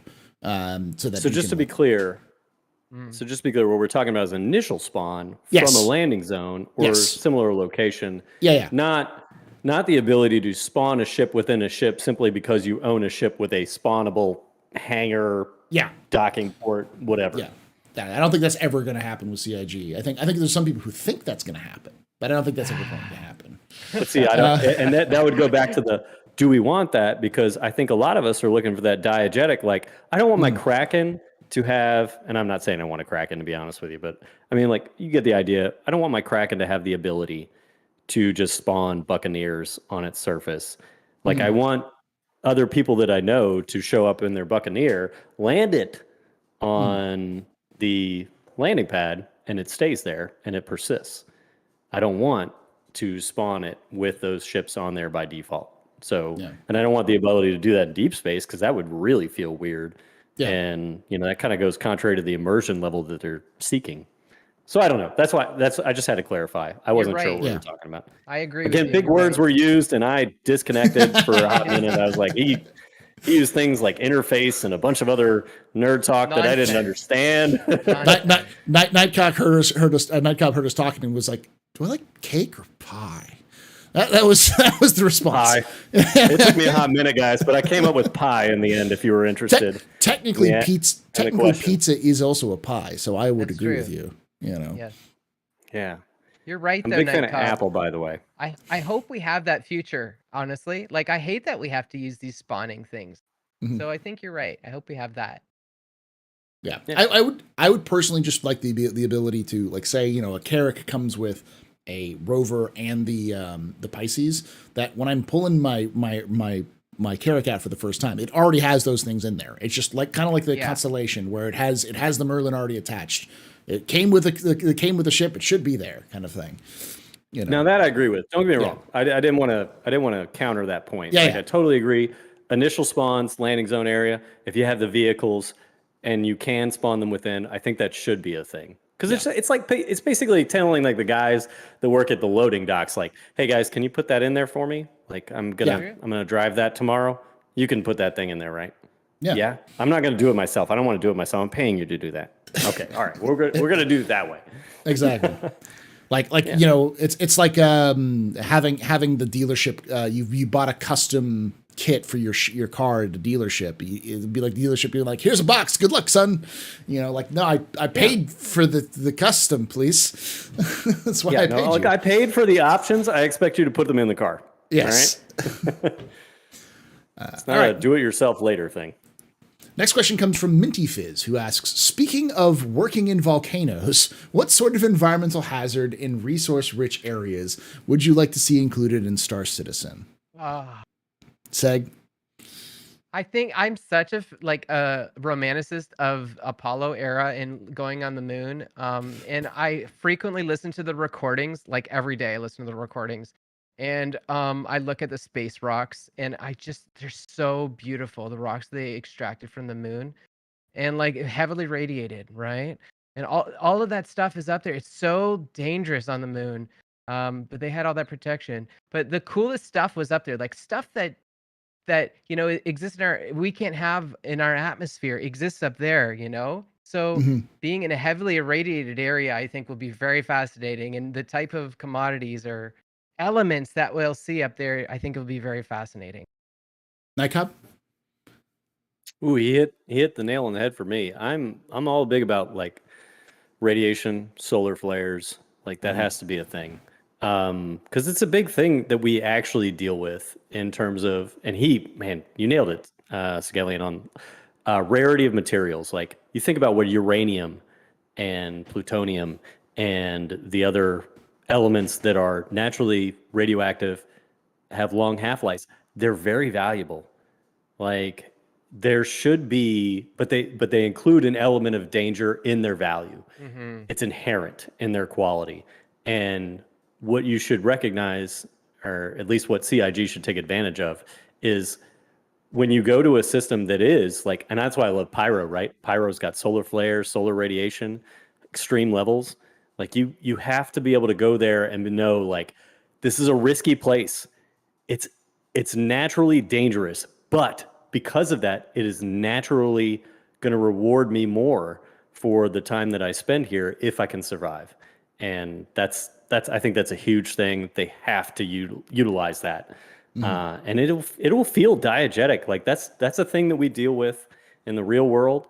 So I don't see why we wouldn't try and include it in this video game to some degree. Everybody will bite down on that. Don't get me wrong, I can suspend disbelief on a lot of things, but if you can make it something that makes sense in real life to transcend to the space game, the ridiculous, to steal a quote from Voidyvids, because naturally I follow him and I'm in his Discord. Voidy, shout out ridiculous. to Voidy. Voidy's got to come on shout out to Voidy there. At some point. If you guys aren't watching him, he's hilarious. You should. I've known Voidy for like tangentially for a little bit, and what really got me to watch, because he hangs out in chat a lot. He one point made something made a video where he was just roasting everybody in the Star Citizen community, and I was in there, and he's just like, Paul's the only person who told me that about why I should care about anything in this ship in this game. He's also drunk, so I don't know how much I trust him. It's like I don't drink that much, Voidy, but okay. Something like that. That's such a weird thing to accuse you of, Paul, because to my knowledge, I've never seen you drink on stream. Oh, he's a bartender. It was the whole bartender thing. He's buying the booze. He's not drinking them. Atira is the one drinking them. Yes, he is. Oh, yeah, Voidy. Sorry, story to distract. But yeah. If you guys aren't following Voidy, by the way, God, that guy's hilarious. Voidy, if you're watching this later, I watch your streams and I just die. Like, so funny. Anyway. Were you going to say a quote that he was going to say? Yeah, so, we're all playing this ridiculous space game and earning AUAC in it, but the more diegetic it is and the more that it makes sense to us, I mean, they're already going for that level of immersion. So I think the biggest win for them is the thing that is naturally environment and we know is cosmic, and that's radiation. Oh, yeah. Other things, will feel more gamey, like space gamey, because we don't know about them and or we don't suspect that they're real, but we know. We already know that cosmic radiation, solar flares, those are all big things. Those are environmental hazards that we would have to contend with in space, and they should be there. That'd be the first. Yeah. Anything past that is extra, in my opinion. I agree, and I'm going to answer with a meme answer, which is whipped crabs, because I can't wait for the moment when there's a mining node next to a resting whip crab that no one knows is because they disguise themselves as rocks and they're the size of 2-story buildings. So you walk up to a boulder that you think is just chilling next to a rock outcropping where you're mining, and suddenly you wake it up and it just kind of goes whoop. And that moment when you go, I'm fucking dead. I'm just gonna die right now. I am sitting right next to a 2-story building that's angry at me. I am just gonna die. That moment alone will be hilarious. Dude, I think it's gonna be like, did you ever play Metroid 3? There's like, it's like when you first play Metroid, everything is dead, and then like a trigger happens that everything comes alive. I think Star Citizen's gonna be like that. One day we're just gonna have aliens all over the place. It's never gonna be the same. Yeah. Oh man, well, we're all really excited about that, right? Like, chat. Are you? Chat, hit a 1 if you're excited about xenomorph gameplay taking over Star Citizen. Yeah, because a lot of us are Aliens fans. Yeah. If you're a Valkyrie fan, you're an Aliens fan. We all know it to be true. Yeah, watch. It's all gonna go. Yeah, everybody wants this. Yeah. Everybody wants you the say that now. to be the next xenomorph. You wait until there are caves in there, and we're all traveling in caves. Then this one will turn into a 0 or whatever the opposite is. Oh, I will be terrified. I will be terrified when they put Rantas in the game, because Rantas are supposed to be isopods, and anyone who knows anything about like oceanic isopods knows that they are the things of nightmares. They eat fish tongues and then live inside the fish and slowly starve the fish to death because they just steal the food that the fish would eat. And then I think they bury their eggs inside the corpse of the fish to have it. Like, yeah, that's what, when next time you're doing a mission where you're going to go find a dead body. Very much alien gameplay to me. Yeah, I just note in the future that when you find that thing, it's going to explode into tiny little isopods that will just will run everywhere. Yeah, that's what we want, though. We want that. Like CIG, don't. I know you're working on birds and fish, but just understand that we're anxiously anticipating the next level of xenomorphs, because I want to have that moment when I'm on a Valkyrie, and I'm looking around at my team, and I'm like, all right, I'm going to brief you on the situation, and I want some guy in the team to be like, is it a bug hunt? And like, yes, that's exactly what it is today. I don't think CIG is going to let us win that battle. That's all. I think they're going to abuse their power on that one. They will, and it'll be great. With that. Dude, nobody wants the in the APC moment of the guys screaming on the video screams and the comms and like, they got a pwn, and me just somebody yelling at me like, get your team out of there, Gorman. I want that. I need that in my space game life. That's what I want. I want to listen to my team members die, heroic deaths to xenomorph, pyro crabs, whip crabs, whatever you guys want to call them these days. In that dangerous system. I'm looking forward to the Jurassic Park 2 situation where some rich guy hires you to go hunt down a boreal stalker in the woods of Microtech, and it's like, you can't see them because of the color of the snow, and they're perfect predators. So you have, I guess more of a it's like a Jurassic Park 2 slash Predator situation where you're hunting the predator, but they do not want to be hunted. So they don't show up on infrared at all. Yeah, I'm with you, Paul. I'm with you. I'm down for this game. All right. Next question comes from Gin and Tonic, who asks, for Night Cobb, any cognitive distance over serving on a submarine that is named for a city that is over 500 miles from the nearest saltwater? I saw this question in chat. I kind of answered it already. If you guys didn't notice, I'm wearing a USS Oklahoma City ball cap for. It was actually my first boat. Mm-hmm. No is the answer. I don't have any cognitive dissonance for the ship that is that is in a very much landlocked city. What I said, by the way, in the earlier chat was I could tell you stories about the homecoming visit that occurred while I was on board that ship. We sent a team of guys off That ship was stationed out of Guam, so we had to fly him back to the States. But it would get Paul demonetized, so I can't share those stories. Let me tell you, they're good ones, though. They're really good ones.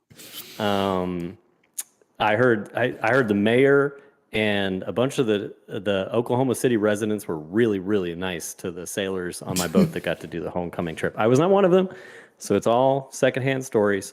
But I don't have any cognitive dissonance over it. Hoo-yah, Oklahoma City. That's what I'll say. The sooner the better. That's the ship motto, by the way, if you guys are curious. Which applies to Star Citizen in a big way. The sooner the better, CIG. All right. I think this is a question for you there, Sigelian. Is there a gameplay loop or type of industry that hasn't been mentioned in Star Citizen, but you'd like to see, i.e. space lawyer, real estate agent, IT as a contract service, etc.? I think when it comes to that stuff, I think the goal of CIG is to build an environment where we can kind of foster our own creations. Real estate agent's a good example. Lawyer. There is an insurance org, and they will try to sell you insurance plans. There's a bank community that I've seen, so you can take out a loan if you need to for any reason. So that was a diegetic gameplay, right? It's funny. It's kind of like from a game developer's perspective, it's like a shortcut. It's like, oh, we don't want to build these features out entirely, so we'll just let the players do that instead. Seems like a winning strategy. I think it works, but I also think that the key is that CIG also builds the tools and the support structures to allow that to happen in the first place. Without Mo Trader, none of that happens, because they need Mo Trader to happen in the first place. So Mo Trader, yep, that's true. Dude, remember what it used to be like before Mo Trader? Oh my god. Oh god.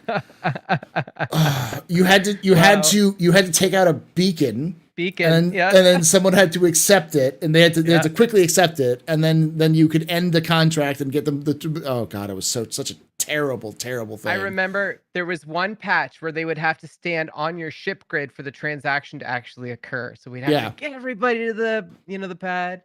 Anyway, sorry. Nightcob, any other kind of gameplay loop or type of industry you'd like to see?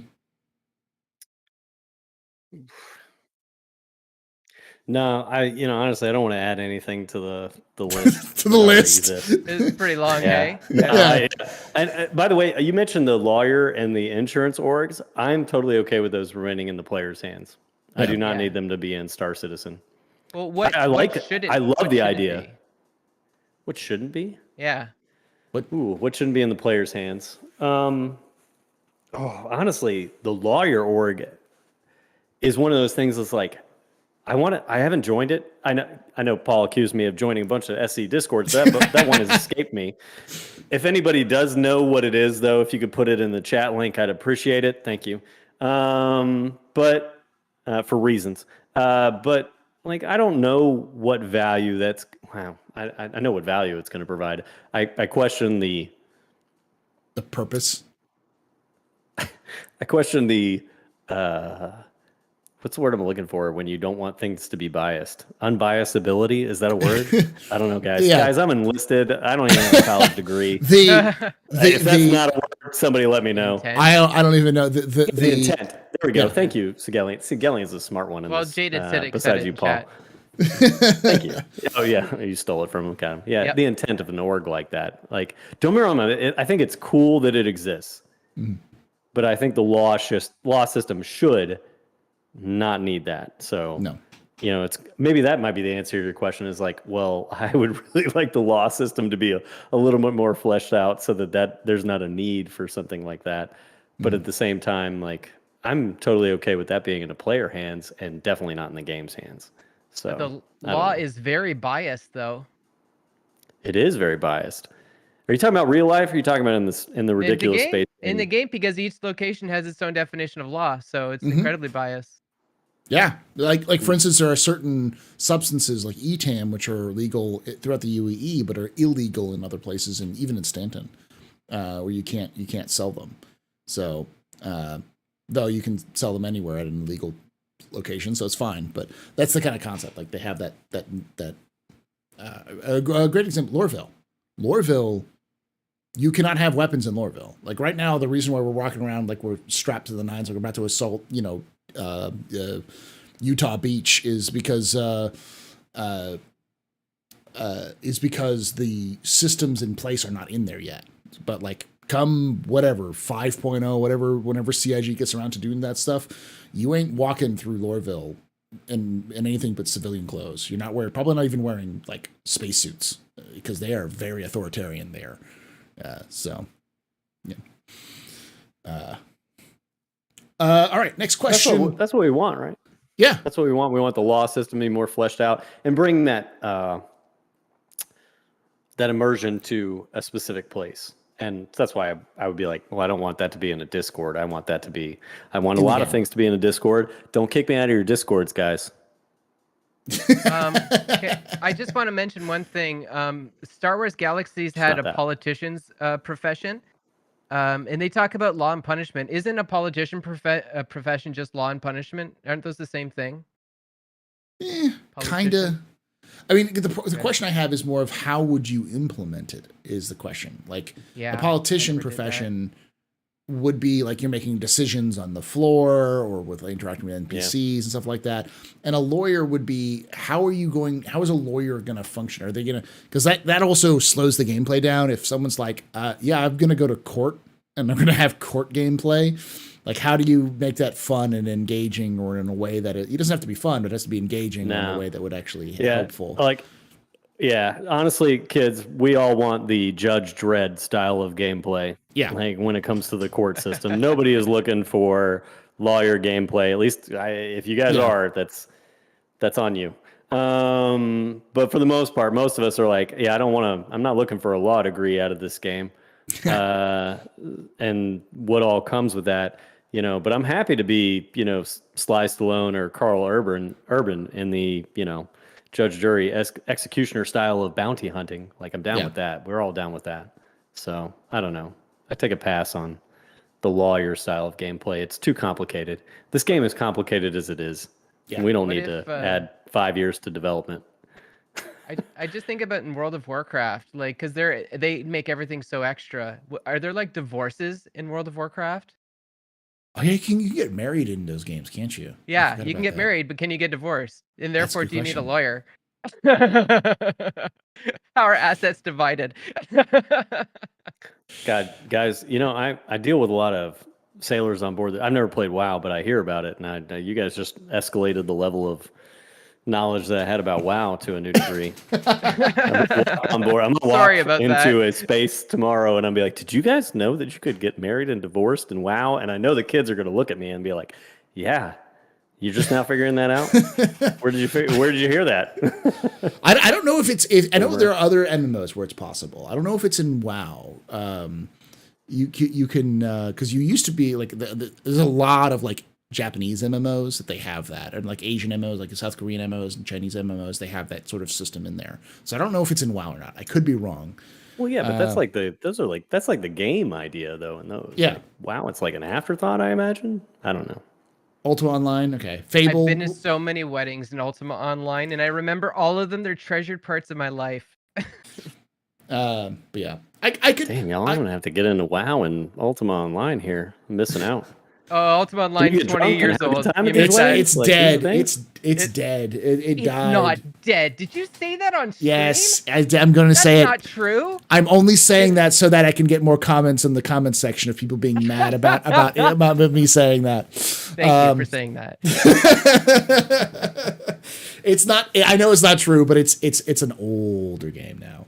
The only thing I'll say about the lawyer gameplay idea is if CIG can make it engaging as a way that can further the gameplay of, like, say, criminals or of other people, I'm okay with it. But the second you have opening arguments leaves or discovery leaves your mouth and it doesn't involve me in discovering distant lands, I am saying no. We do not need realistic court systems in that sense. So, all right. Next question comes from Northern Trooper, who asks, what are your thoughts on alien technology and alien ships in the industry loops? Gatak mining ship or an alien manufacturing ship? Sigelian, what do you think? I'm sorry. Could you ask that question again? I was typing in chat. alien industry ships. So like a Yes. talk ships. What are your thoughts on That's those? weird. Yeah, I have the alien, the Raelian. I have that, and it's kind of weird. I don't really get it. What's the point of it? I mean, is it just for alien tax? Are they gonna offer some sort of benefit? I don't think this should be a thing. But then again, it's hard to say because like, how do you even construct an alien race without considering their manufacturing techniques? Ugh, I'm so glad I don't have to worry about that job. So maybe there'll be ships. But you know what? Maybe they should think outside the box a little bit more. Like, what's the most practical thing? Like maybe drones or something, and there's no ships. I don't know.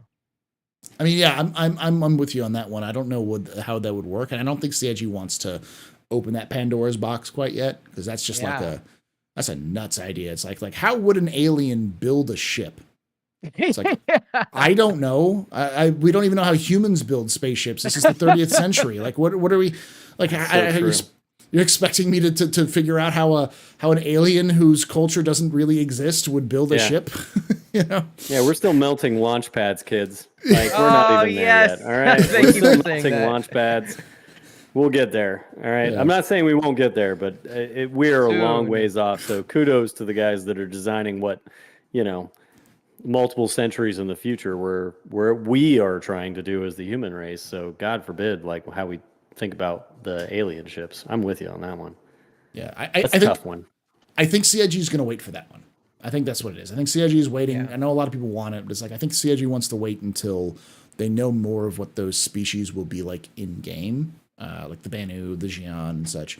When they start to kind of flesh out of how they're going to work in the game in terms of player interaction and gameplay, maybe even player being able to play as those races, I think that's when you'll see those ships start coming to the front. But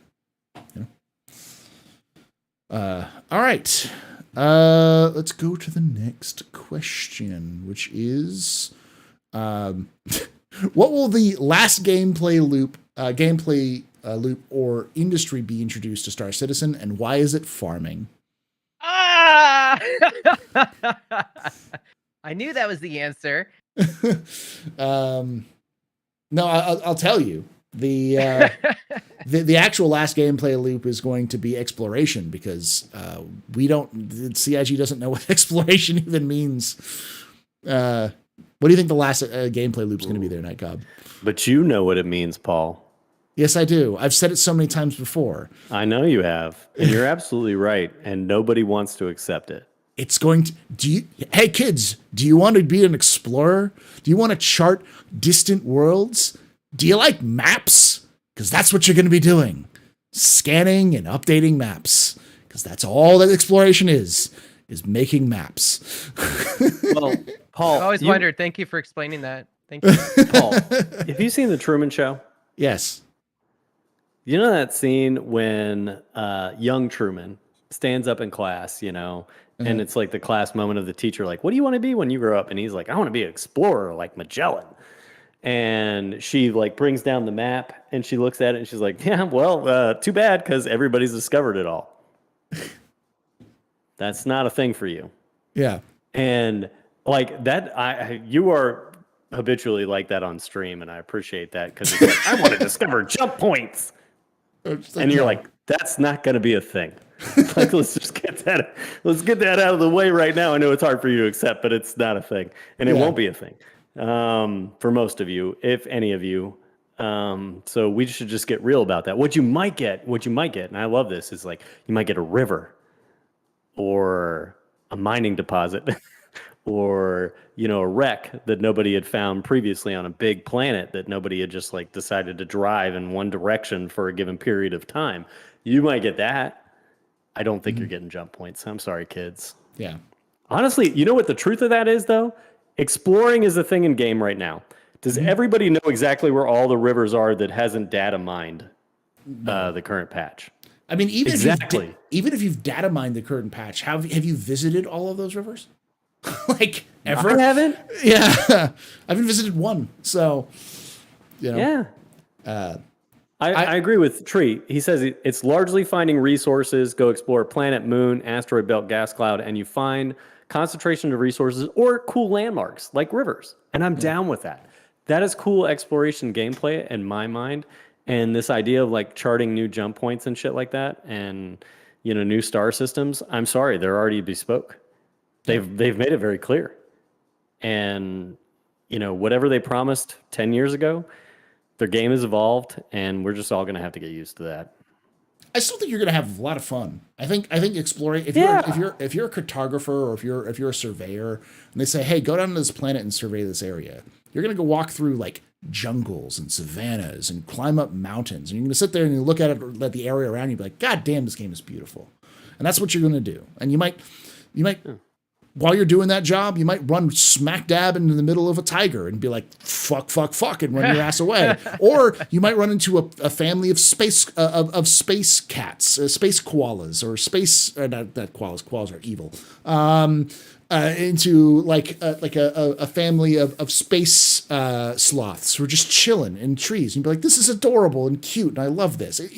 Those are the things that exploration is about. It's not about finding new jump points. Yeah. It's about experiencing the world that nobody else is going to do because they're not in those little weird parts of the verse. So, yeah, I don't see. That's my thing is future explorers don't focus on the jump points, guys. Mm-hmm. Don't focus on the jump points. I don't know why that was like the big thing that a lot of you, not all of you, obviously, a lot of you latched on to. Like, I want to name a jump point or I want a new jump point. And it's like, focus on the littler things. They're still meaningful. They really are. Those of you that are out there exploring rivers, please let me know locations. You can just add me in the Discords that you're in. I will respond and I will acknowledge you. I promise. I don't see. Go ahead. I don't see exploration as the last gameplay, or game loop, just because we're like it would take small things to get it right now. It's one of those features that we could use in the short term to enhance the current gameplay. Like specifically the javelin wreck, like there are a number of things that we can employ to make it more fun to find the javelin wreck, and it would benefit the younger players as well. So I think we'll see exploration sooner than later, and that is basically the cartography room in the Carrack. Yeah. And I say exploration because I think there's going to be more to what I've talked about. See, as you will come up with some idea which will work. Yeah. But basically everything that is in the Endeavor is going to be the last gameplay loop. Yeah, that's why farming, right? Yeah. And the particle accelerator game loop, like, okay. Science gameplay. Yeah. What even is science gameplay? Yeah, that's another thing. It's growing potatoes. That's what I've learned from I'm cool. That's from The Martian. That's sciencing is growing potatoes on Mars. That's I play Kerbal. We got science in Kerbal, but you probably don't want that in Star Citizen. I think we do. I'd love to see you designing rockets to launch onto planets and see them explode so many times. All right. Next question comes from. Okay, this is actually a pretty good question. Giga Goose asks, when are they going to make the game playable again? Because it's real rough still. Jeez, today was a nightmare, wasn't it? Yeah. I will give you some little bit of advice, especially for people who are newer here. Never play when there is a free flight. If you're already on the game and you hear never play when there's a free flight, and try to avoid the populated servers for your region. The secret as to why most streamers have a decent server is because if they're in the United States, they're playing in Australian servers. If they're in the EU, they're playing in American servers or Asian servers. They're never playing on the servers they should be playing on because they're playing on servers where everyone's asleep. So they can go to those places so there's less of a load. You know what they call that? All right, guys, I'm going to jump in here. Yeah. They call that streamer privilege, I just want to say. Yes. Yeah, no. Honestly, they admitted it before the stream. I was there. Yes. Streamer service. They told me all about it. They thought I was in the club. They were wrong. All right, I'm telling all of you right now, they have private streamer servers. They admitted it to me. It's true. It's true. It's true.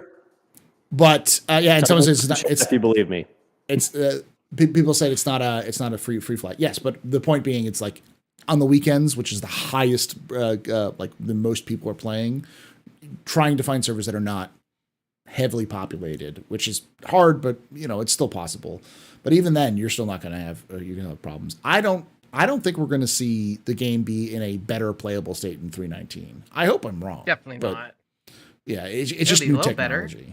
Yeah, it'll be a little better, but I don't think it'll be great better. In fact, I don't think we're going to see much of an improvement until after 4.0. But maybe I'm a bit pessimistic on that one. Night Cobb, what do you think? Go ahead. Ooh, I'm gonna flip my script. I'm gonna flip my script here. I'm sure Chad has been like, Night Cobb's very negative about a lot of things. Yeah. But my honest belief is that it will get better before I give it 4 or 5 months. 4 or 5 months, we're going to be playing a different game. I think this is what they needed. I'm with you, Paul, in what you talked about ever since, because I follow your Discord and your stream, obviously, since like September last year. Both Paul and I predicted 3.18 in March, and it was one of those things of like, that technology is harsh. It's going to be rough. We are going to go through, this is going to get worse before it gets better. I'm okay with the pendulum swinging to the worst side of the server reliability, back-end services and stuff. It was necessary evil to put the focus and the effort to swing the pendulum back to stability and good gameplay. That's just where we're at. But I think it is one of the things, it's a forcing function, because they need money. They do. They need people to be engaged in the game, just like we were last year. 3.17, 2 comes out, and I know this because Paul outed me. Tirada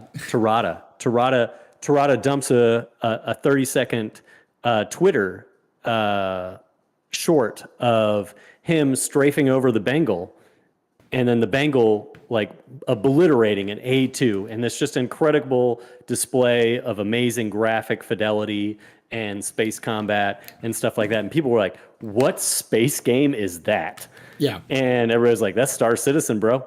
And they all jumped on it. Mm-hmm. And then they start seeing more videos of that stuff. And don't get me wrong, Zero State and other people have put videos out there, and it's like, dude, that game is getting a lot of attention all of a sudden, and they know it has to keep continuing down that run. And so, this is the forcing function of, all right, we got to hit that next technological leap. It's going to suck for a hot minute. People are going to be frustrated, but man, if we can get it working, then it is going to be viable again. And it's going to be viable in such a big new way that I think by IAE this year, honestly, I think you're going to be looking at a big game, and it's going to be very successful in the stability, even with the server backend tech. I believe they can upgrade that within a short time frame. So I'll give them credit there. Don't get me wrong. I'm not all negative, guys. Okay. Resource management, not by the end of the year. Sorry. That's just not what I believe. Server stability with PES, yeah, I believe they can accomplish that by October. Okay. Legit. Zed? What's interesting after you mentioned the whole free fly thing is I thought this is like one of the best free flies we've had. Like it probably was. Yeah. Yeah, like I've seen way more unstable free flies. But it's funny how broken it is after Xenothreat. I've never seen it like broken like that before. I don't know, it's weird. Yeah, it's super weird for that one. So yeah, I don't know why that's the case. And I do think it'll get better. It always gets better as CIG learns what they're doing and sees what's going on. But the thing to really, I think, like drive home is that CIG does not turn on a dime. They're not driving a race car; they're driving an oil tanker. Like so anything they try to do is going to be small, slow movements in one way or the other. And eventually they'll get there, but that turn could take them 6 months. It could take them a year. It could take them 2 years. Sometimes they surprise the shit out of us and go like, by the way, the week later we're done. We fixed it. And it's like, how did you do that? Like, where is this CIG? Where have you been this last 10 years? But it's important to keep those sorts of things. So, and then once they start polishing up PES a bit more, then they'll employ server meshing technologies, and that'll break things equivocally. And then we'll be back to where we were, which is fine. This is why we do what we do. We're game testers. But at the same time, it'll break everything. But now instead of having 100 people in the server, you'll have 300 people in the server, or 500 people in the server, that'll 1,000 be people in wild, the server. So like it'll be like everything is broken. But look at like there's literally 4,000 people in front of me somehow. I have no idea how this is going to work. It's going to explode though. That'll be wild, dude. Yeah, I can't imagine. All right. Yeah, plus even more AI, is that saying. All right. Next question comes from Northern Trooper. Actually, we already talked about it a little bit, but we'll kind of go on this a little bit. I'll start with you on this, Sigallion, since you brought up Star Wars Galaxies. Like Star Wars Galaxies and their democratic lawmaking, will we see any type of democratic conventions to set rules in certain regions? And I'll be right back. Do you think we're going to see like community-made laws? Funny he asked me that. It's interesting. I think that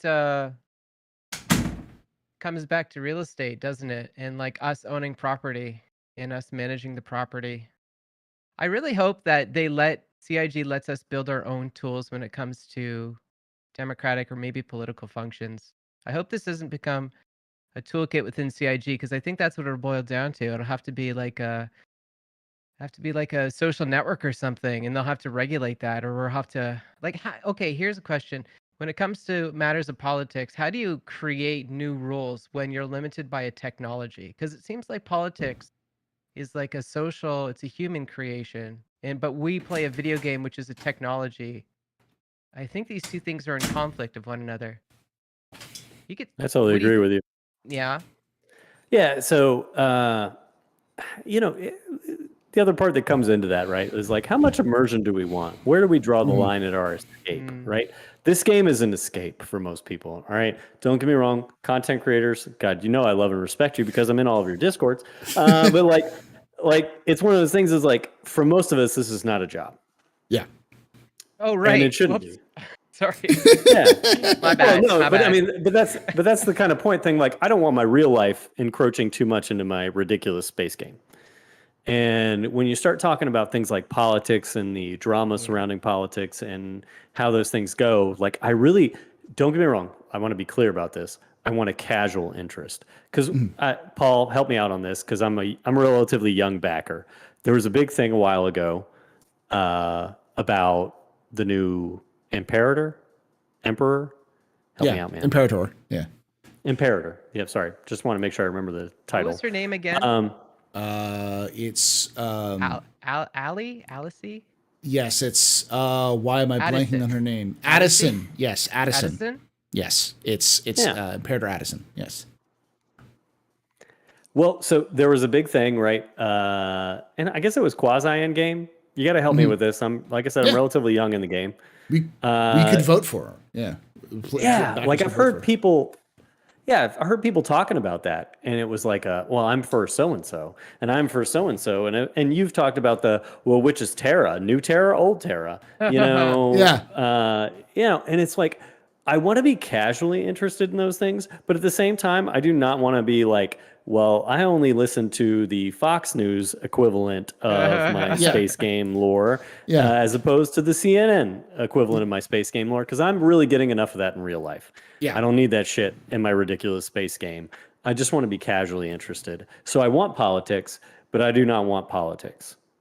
Can't you guys avoid get it. what I mean when I say that? It's a human creation. That drama of news already exists. Like you look at Cameral's YouTube and you look at Board Gamer's YouTube, you look at Astro's YouTube. They're all different like political stances and bias.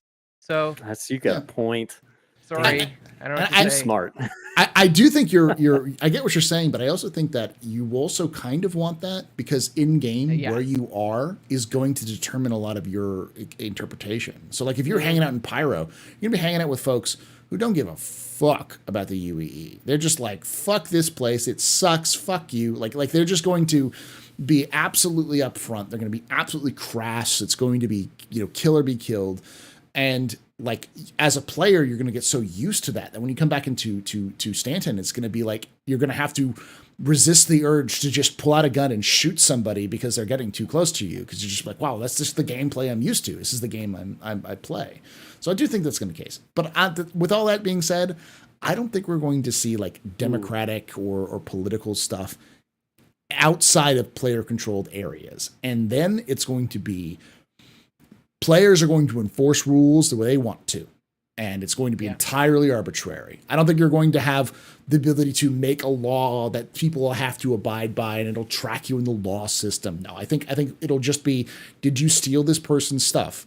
No, well, we have this evidence that you did, so we're just going to kill you. I don't think it's going to be. It's Wild West. I think that's what we're going to see. It's Wild West. We're going to see I am the law kind of justice system and politics in Star Citizen. So that's by the way, that's 2 Judge Dredd references that I heard in the stream. Yeah. Yes. Yeah. It's so Don't funny. get me wrong. We're all fans. We're all fans. When you're describing that Astro, I was just thinking, like, imagining a MobiGlass app with like checkboxes. I will allow stealing, or I will not allow ship stealing, but I will allow item stealing or component stealing. Yeah. Different checkboxes. Yeah. So Steve the Dancer asked the next question. When do you see free claiming of ships coming to an end? I saw him post this. So let me be clear on what we're asking. Free claiming?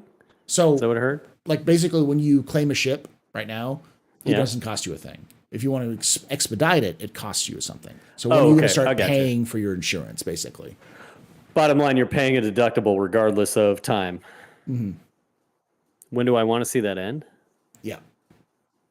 Ooh. Somebody's been listening to a lot of streams, and I sample a lot of content creators. Yeah. We've already established that.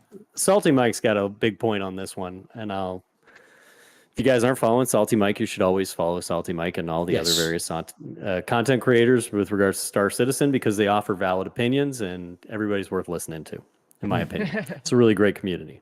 Legit.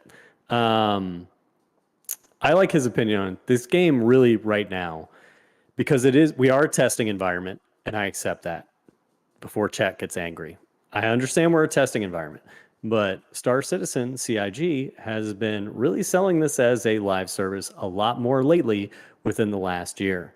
So we also have to accept that this is not just a testing environment. This is a game that they want us to play. Mm. In this game that they want us to play, there has to be meaningful achievement and loss and victory.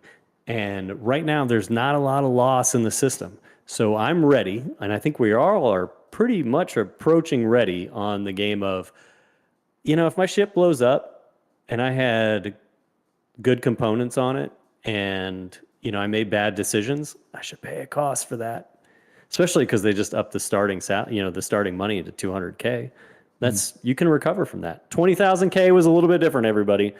And I'll be honest with you, I was also advocating a long time for why is it $20K in this testing environment. So I think that's a perfect balance. It's like $200K. Okay, I'm ready now is the answer to Paul's question. I'm ready now. Let me struggle. Let me strive. Let me when I buy my Scorpius in game, because I only have a starter pack.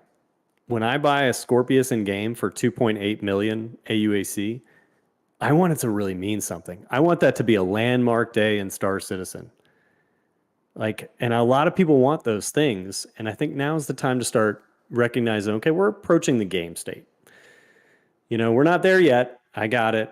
We got some things that we're just going to have to test. We're going to have to accept. And we're going to, maybe the components don't all come off the table yet, CIG, and I get it, regardless of what I want. You want to test the component balancing that you're doing for A, B, C, military, stealth, whatever. But I think we're ready to pay a little bit more money in some money sinks. I really do. So I'm all for right now we pay more money to claim a ship. That's a hot take I like. Sigelian, what do you think? Do you think we should be when should we end the free claim system? Yeah, I think this is gonna be before end of year, to be honest. I think Xylo was kind of hinting about this. I think that the moves they've taken towards salvage is actually moves towards ending the current insurance configuration. So I'd put money on before December. Okay. Yeah, I'm with Night Cobb and Sigelian on this one. I think actually the best time was a while back. The only thing I'd like to have is the ability for me to pay for it, like actually pay for it. So if I got a new components and my ship just blows up, I should have the ability to pay extra money to get those components back. But it's got to hurt, because that's a pain. If those components, even if you're paying like a third of the cost of those components, or like a discounted cost for those components, you should still have to, you can get them back with your ship, but it's going to hurt. They Well, have an elite. That brings up so. That brings up a previous episode of your show, Paul. Does Star Citizen respect your time? Yeah. And honestly, I watched that show. Great show. If you guys haven't watched it, go back and watch that show. Tara Kell's on that one, by the way. I'm going to plug him real quick. But the thing about it is, I'm okay with them not respecting my time if they give me a hit in my wallet. Or if it's vice versa, right? Like, it's one of those things like, okay, well, I would gladly pay to kill the time variant of this equation at the same time as, or time variable, excuse me, of this equation with money. Like, we need more money sinks, not time sinks, money sinks. And the going out and getting your components, that's a time sink. There's already a lot of time sinks in Star Citizen. We don't need more of those, in my opinion. We need money sinks. Money's got to matter more in the short term. And I think we're there. I think we are at the point where this game is ready for us to handle money sinks more often. Yeah. And I got it. There's still a lot of bugs, guys. There's still a lot of bugs. I know there are a lot of bugs. I think we're getting to the point that we can do it now, though. Yeah. And someone asked, but most of us have LTI. LTI, I'm not saying LTI. I'm saying if I went out and bought I got my tier A or class A ship component that I upgraded my ship with, I should be able to repurchase that, maybe at a discount, but it still requires me to buy it back, in some way, shape, or form. So, there can be smart plays to this. Like, don't get me wrong. Yeah. And there's other ways to do that. All right. Next question. And I'm also saying like obviously that can't happen now and it can't happen in 318, but I could see it in 320, or 4.0, which is coming down the pipe. So, and on top of that, we also know that CIG is working on the insurance system because they've said that they're working on the insurance system. All right, so tracker, guys. Yeah. All right, so we've got about 15 questions plus a bunch of questions from, or 14 questions plus a bunch of questions from YouTube. So I'm going to go a little bit faster here. So I'm going to get through some of this. Okay, can you target Sigelian for the next one? I got to use the head real quick. Go for it. All right.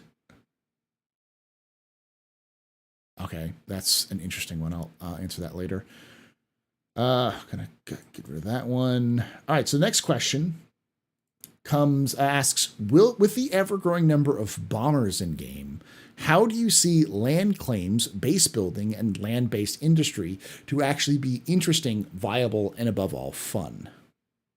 I am a big believer in scale will hide me in this verse. And I believe that because I've done cargo running for 5 years now every day, and I've only been pirated maybe 4 or 5 times. I only been legitimately pirated once. So I'm not worried about it. Sorry. It'll never happen. Yeah, I agree with that. And I also think that there can also be advantages to it, because if you're running a ground-based operation, like say a ground-based refinery, you don't have to, you're just paying in power. You're not paying in life support systems. That power plant doesn't have to do double duty as a refinery plant and as also keeping you alive. So they can be more efficient. They can be better overall. I'm sure you can scale them better. You can probably build more of them to increase this efficiency. There's a lot more things you can do when you have space, because like spaceships are very small and they have to be small to kind of keep everything compact.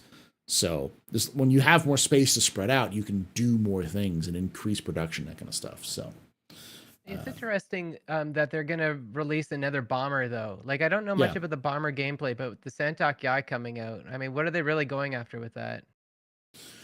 I think the bomber stuff is mostly just them trying to find new, interesting gameplay mechanics. And I think, like, I know a lot of people are worried about bombers, but you also have the counterplay for bombers. You have interception systems you probably will be able to build, or even this is a sci-fi universe and they love their Star Wars. Get a giant Hoth style like energy shield. Like, that bomb is great until it bounces off the energy shield like it's Attack of the Clones, or not Attack of the Clones, Phantom Menace, with like those little like Gungan energy balls. Like, yeah, it's just you're not gonna be able to do anything. You're gonna have to send in a strike team, and that makes the game more interesting, because if you can't just bomb your way through through your problems, then you actually have to send in people to deal with the problem rather than just bombing people. So Okay, so the MANCHACA is the answer to the question then, where it's like CIG is building up a robust enough defense system to protect our outposts and pyro. yeah, I think so. I think that's the key, is those sorts of things. And we also know some of that stuff may be happening, because CIG has talked about they're making shield emitters for your ships, and in the shield emitter kind of whole thing, it doesn't say ships; it says shield emitters for ships, stations, and other locations. So it's like already, like, CIG is already working on this. They're working on emitters to work for ships, but also to work for stations and maybe even outposts where you can just project a shield over things. So, all right. The question is more, with the ever-growing number of bombers game, how do you see land claims, base building, and land-based industry actually being interesting and viable for you there, Nightcub? Ooh. Yeah, I kind of figured that was probably the question based on what you guys were talking about when I came back. Bombers are tough. You know, both Tree, Atira, and I are all excited about bombers for obvious reasons. Mm-hmm. You know, those of us in the military have just been trained and conditioned to like things that go boom. But you know, I struggle because I've always wondered about the viability of that in game without a counter. Mm-hmm. What I love to see these days, I'll give another shout out to Zero State if nobody's watching his content. That dude loves to shoot down bombs on the way out of the A2 and them exploding in midair right below it, and then blowing up the A2. And I'm like, ooh, that's a good counter. I like it. Thanks for demonstrating that to us and making sure that we all don't think the A2 is invincible in its ability to execute its task. But at the same time, I also love taking a Aegis Eclipse and running it by a jump town and laying out a size 9 torpedo into a Carrack that's sitting on the ground. So, like, I want it. I'm trying to figure out if we have the right tools in place as counters for it. As long as it's got a good counter, I'm with you, then I'm okay with it in game. So if it's a strong shield generator, if it's strong anti-air emplacements, whatever it needs to be CIG, as long as you balance it within a reasonable degree where it takes skill to overcome the counter or vice versa, then I'm fine with it. And we're fine with the gameplay associated with it, at least in my opinion. Awesome. No bomber pilot goes up against a target in real life thinking, you know what? This is zero risk, kids. This is a walk in the park. Nothing can happen to me today. Yeah. You know, there's always something, right? Like, so don't be wrong. You can stack the odds in your favor with good preparation and good planning. But ultimately, as long as there's a risk still involved of like, yeah, well, this might not go my way, then I'm fine. And we're all fine with that. That's okay. Yeah. That's the gameplay you want. You don't want an ace in the hole. You want something that may provide an advantage, but there is something that could counter it. All right, so there's a couple of the big questions about industrial capital ships. So I'm going to kind of roll all of those questions into one. I'll start with you on this, Sigelian. What is an industrial capital ship in your mind? Like, what are we looking at? Shit. I don't know. The Kraken, the Pioneer. Okay. How would they function? How are they going to function? The Orion. Yeah, the Orion. Yeah, the Orion. Yeah. How do you see those functioning? Ooh. That's a good question. I like that question. It's the mining. It's got to be the Orion. That's it. It's you know what it is? It's a combination of all of the game mechanics in one pretty little bow. That's what it is. Okay.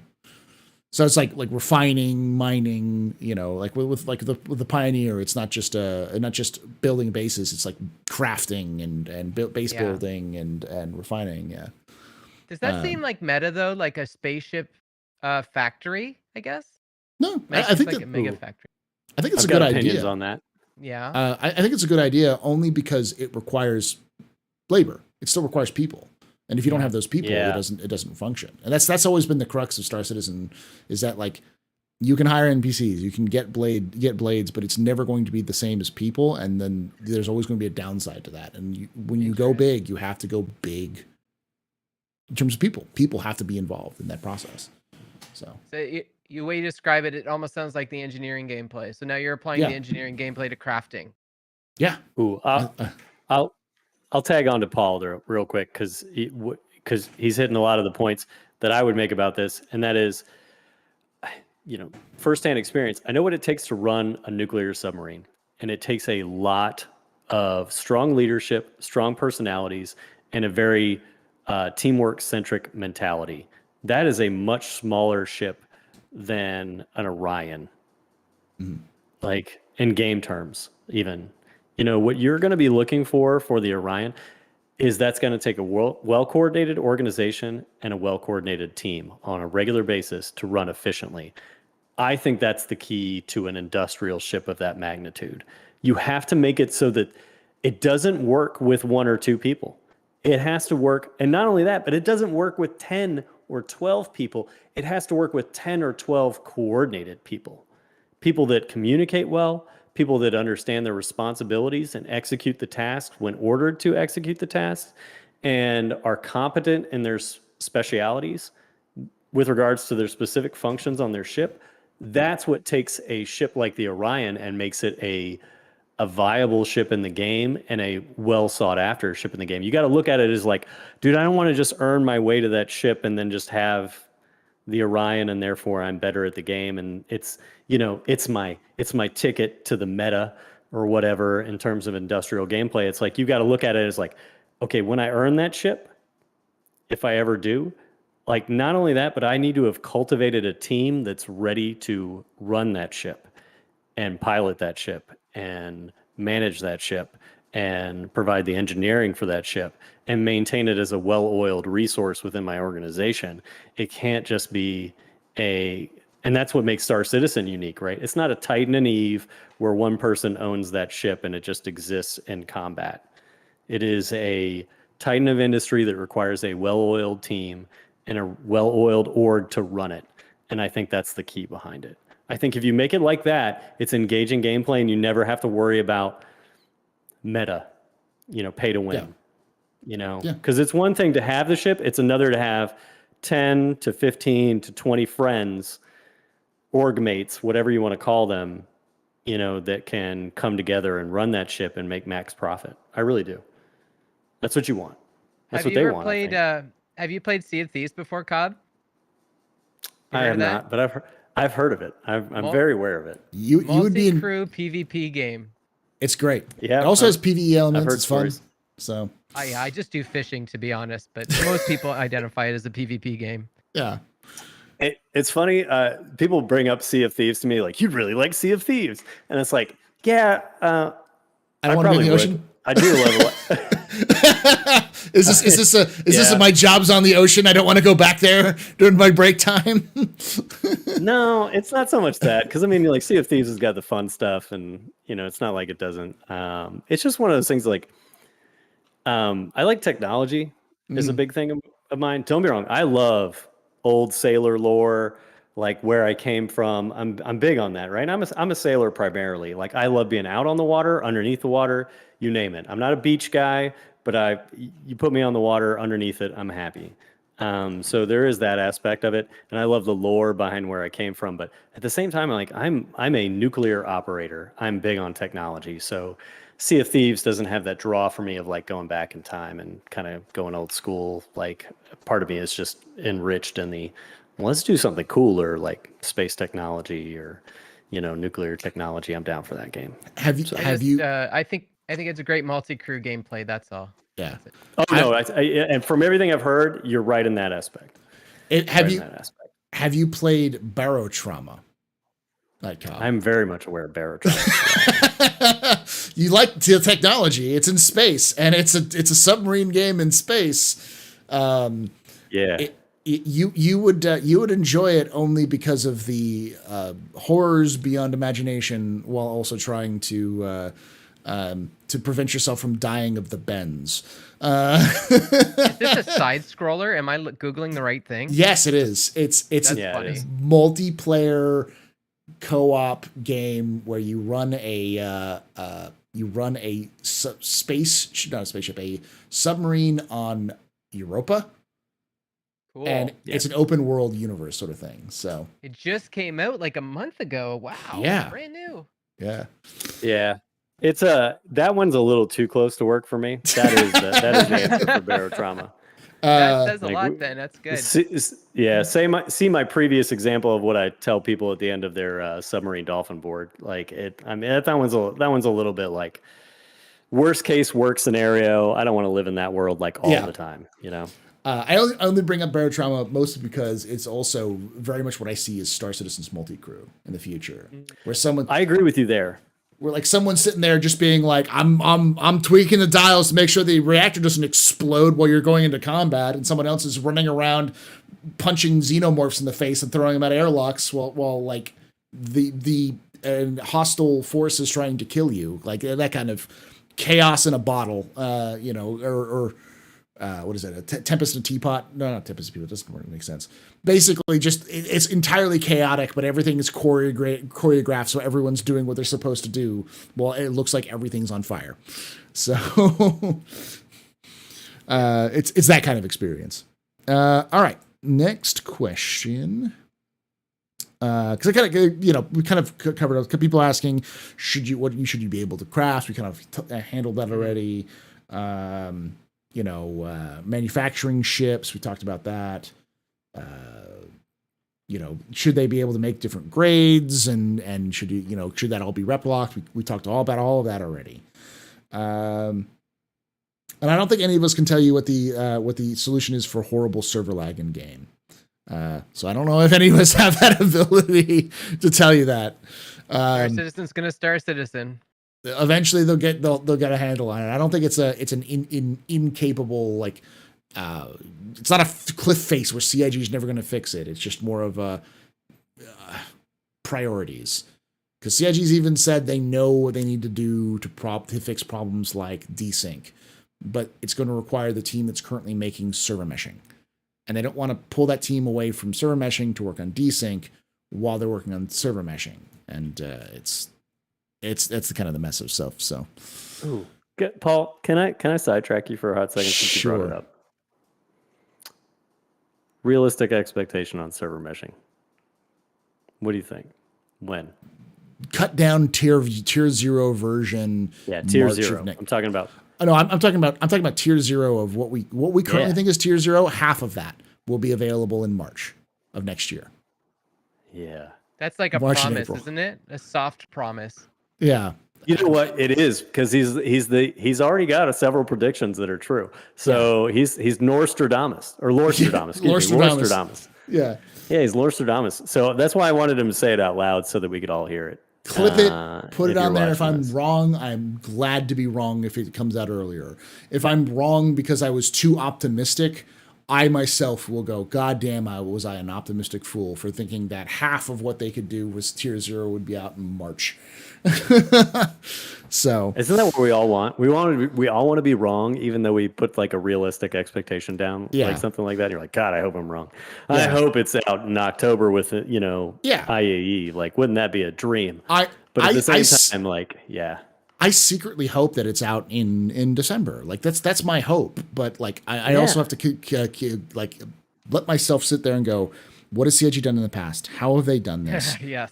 And is this a realistic expectation? And I'm like, no, I can't sit there and tell somebody. If I was to tell a brand new person, fresh faced, rosy cheeked, new backer comes in, gee, this is the great video game. He's talking about me, guys. And to stare them in the eye and be like, yes, their server meshing is coming in December. I'm like, no, that would just piss them off. They would just come back and punch me in the face for saying that. Like I can't like be that hopeful with Star Citizen. Sometimes you just got to turn on the expectations, because CIG refuses to set it sometimes for expectations. So I'd like to step on what Trouble Magnet's saying in chat, because they're our server hardware guy. And I just want to mention that, like, as a front end developer, it's like the whole internet seems to be falling apart right now. And we expect zero lag from Star Citizen. I think that's unrealistic. Whatever is happening globally with the internet is weird, and everyone seems to be suffering, and Star Citizen is no exception to that. Yeah. Interesting. I do think that there are some things that they can fix that are just code side. It's just stuff that they need to fix themselves, and it's going to take them time. They're going to have to roll their sleeves up, and they're going to have to stick their fists in that spaghetti and try to fix it. And it's going to happen, but it's going to take time. Yeah. So. And to be clear, I do not want to encourage disparity in the project. No. Like, there's a lot of cool stuff coming down the pipe soon that it's like, man, I'm really excited about. And I'm going to keep playing this ridiculous space game, and I'm going to keep having a lot of fun with it.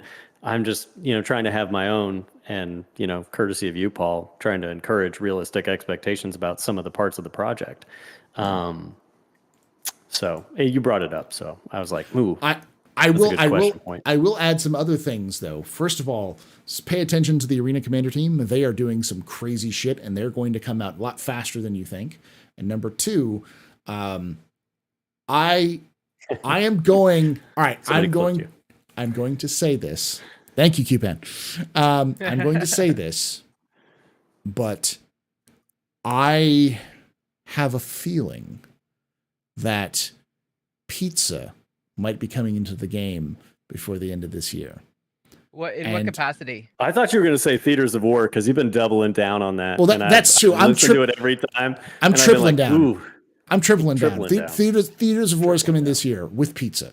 That's it'll be the same patch as pizza. Can you elaborate on the capacity of the pizza, though? Like, what context? I think we'll get multiple bites of a pizza slice. Okay, like you so get it's a bite edible, pizza slice, consumable. Eat it, and then eat it again, and then finish it up. That was supposed to happen last year. I thought that was supposed to happen with its delivery mission.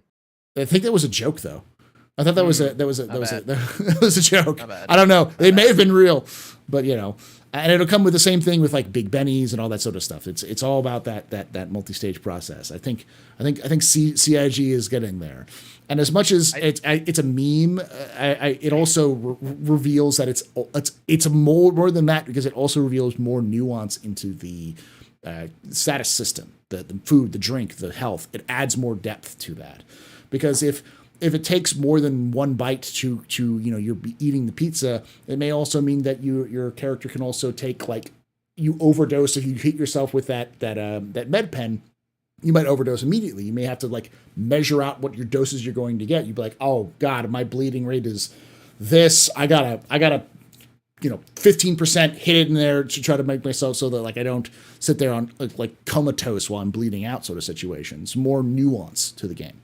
So I think if we get crafting of food, that pizza is going to be the first food we can craft. I hope so. I really hope so. You ungrateful heathens. We have double dogs in game, and you're over here bitching about pizza. Yeah, listen, but they have double hot dogs on a bun. We don't do that. We don't do that in the real world, kids. You ever seen the double hot dog on a bun? Never. Listen, Never. We have it in our ridiculous space game, though. We have it in our ridiculous 2 hot dogs, 1 bun. 2 hot dogs, 1 bun. And y'all over here bitching about pizza. Listen. All right, I am a sailor, just to be clear.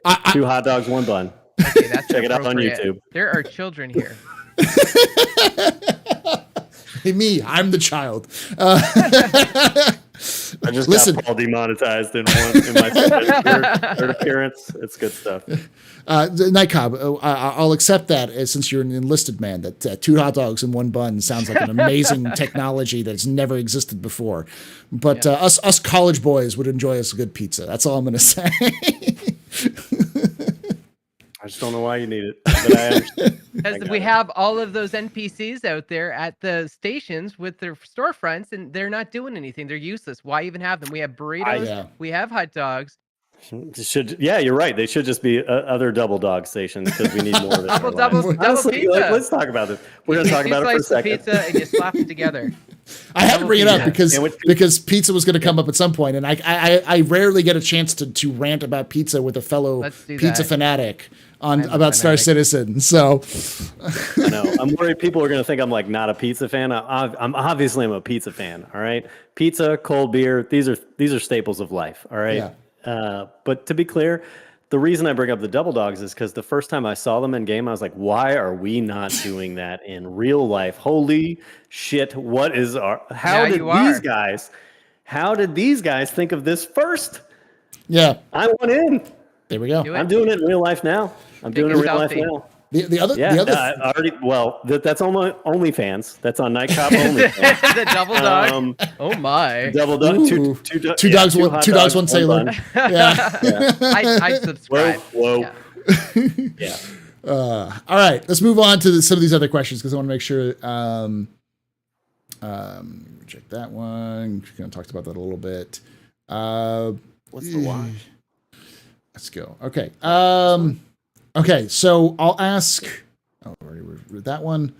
Qpan asks, "What's the best loot you've come across in game?" Sigelian.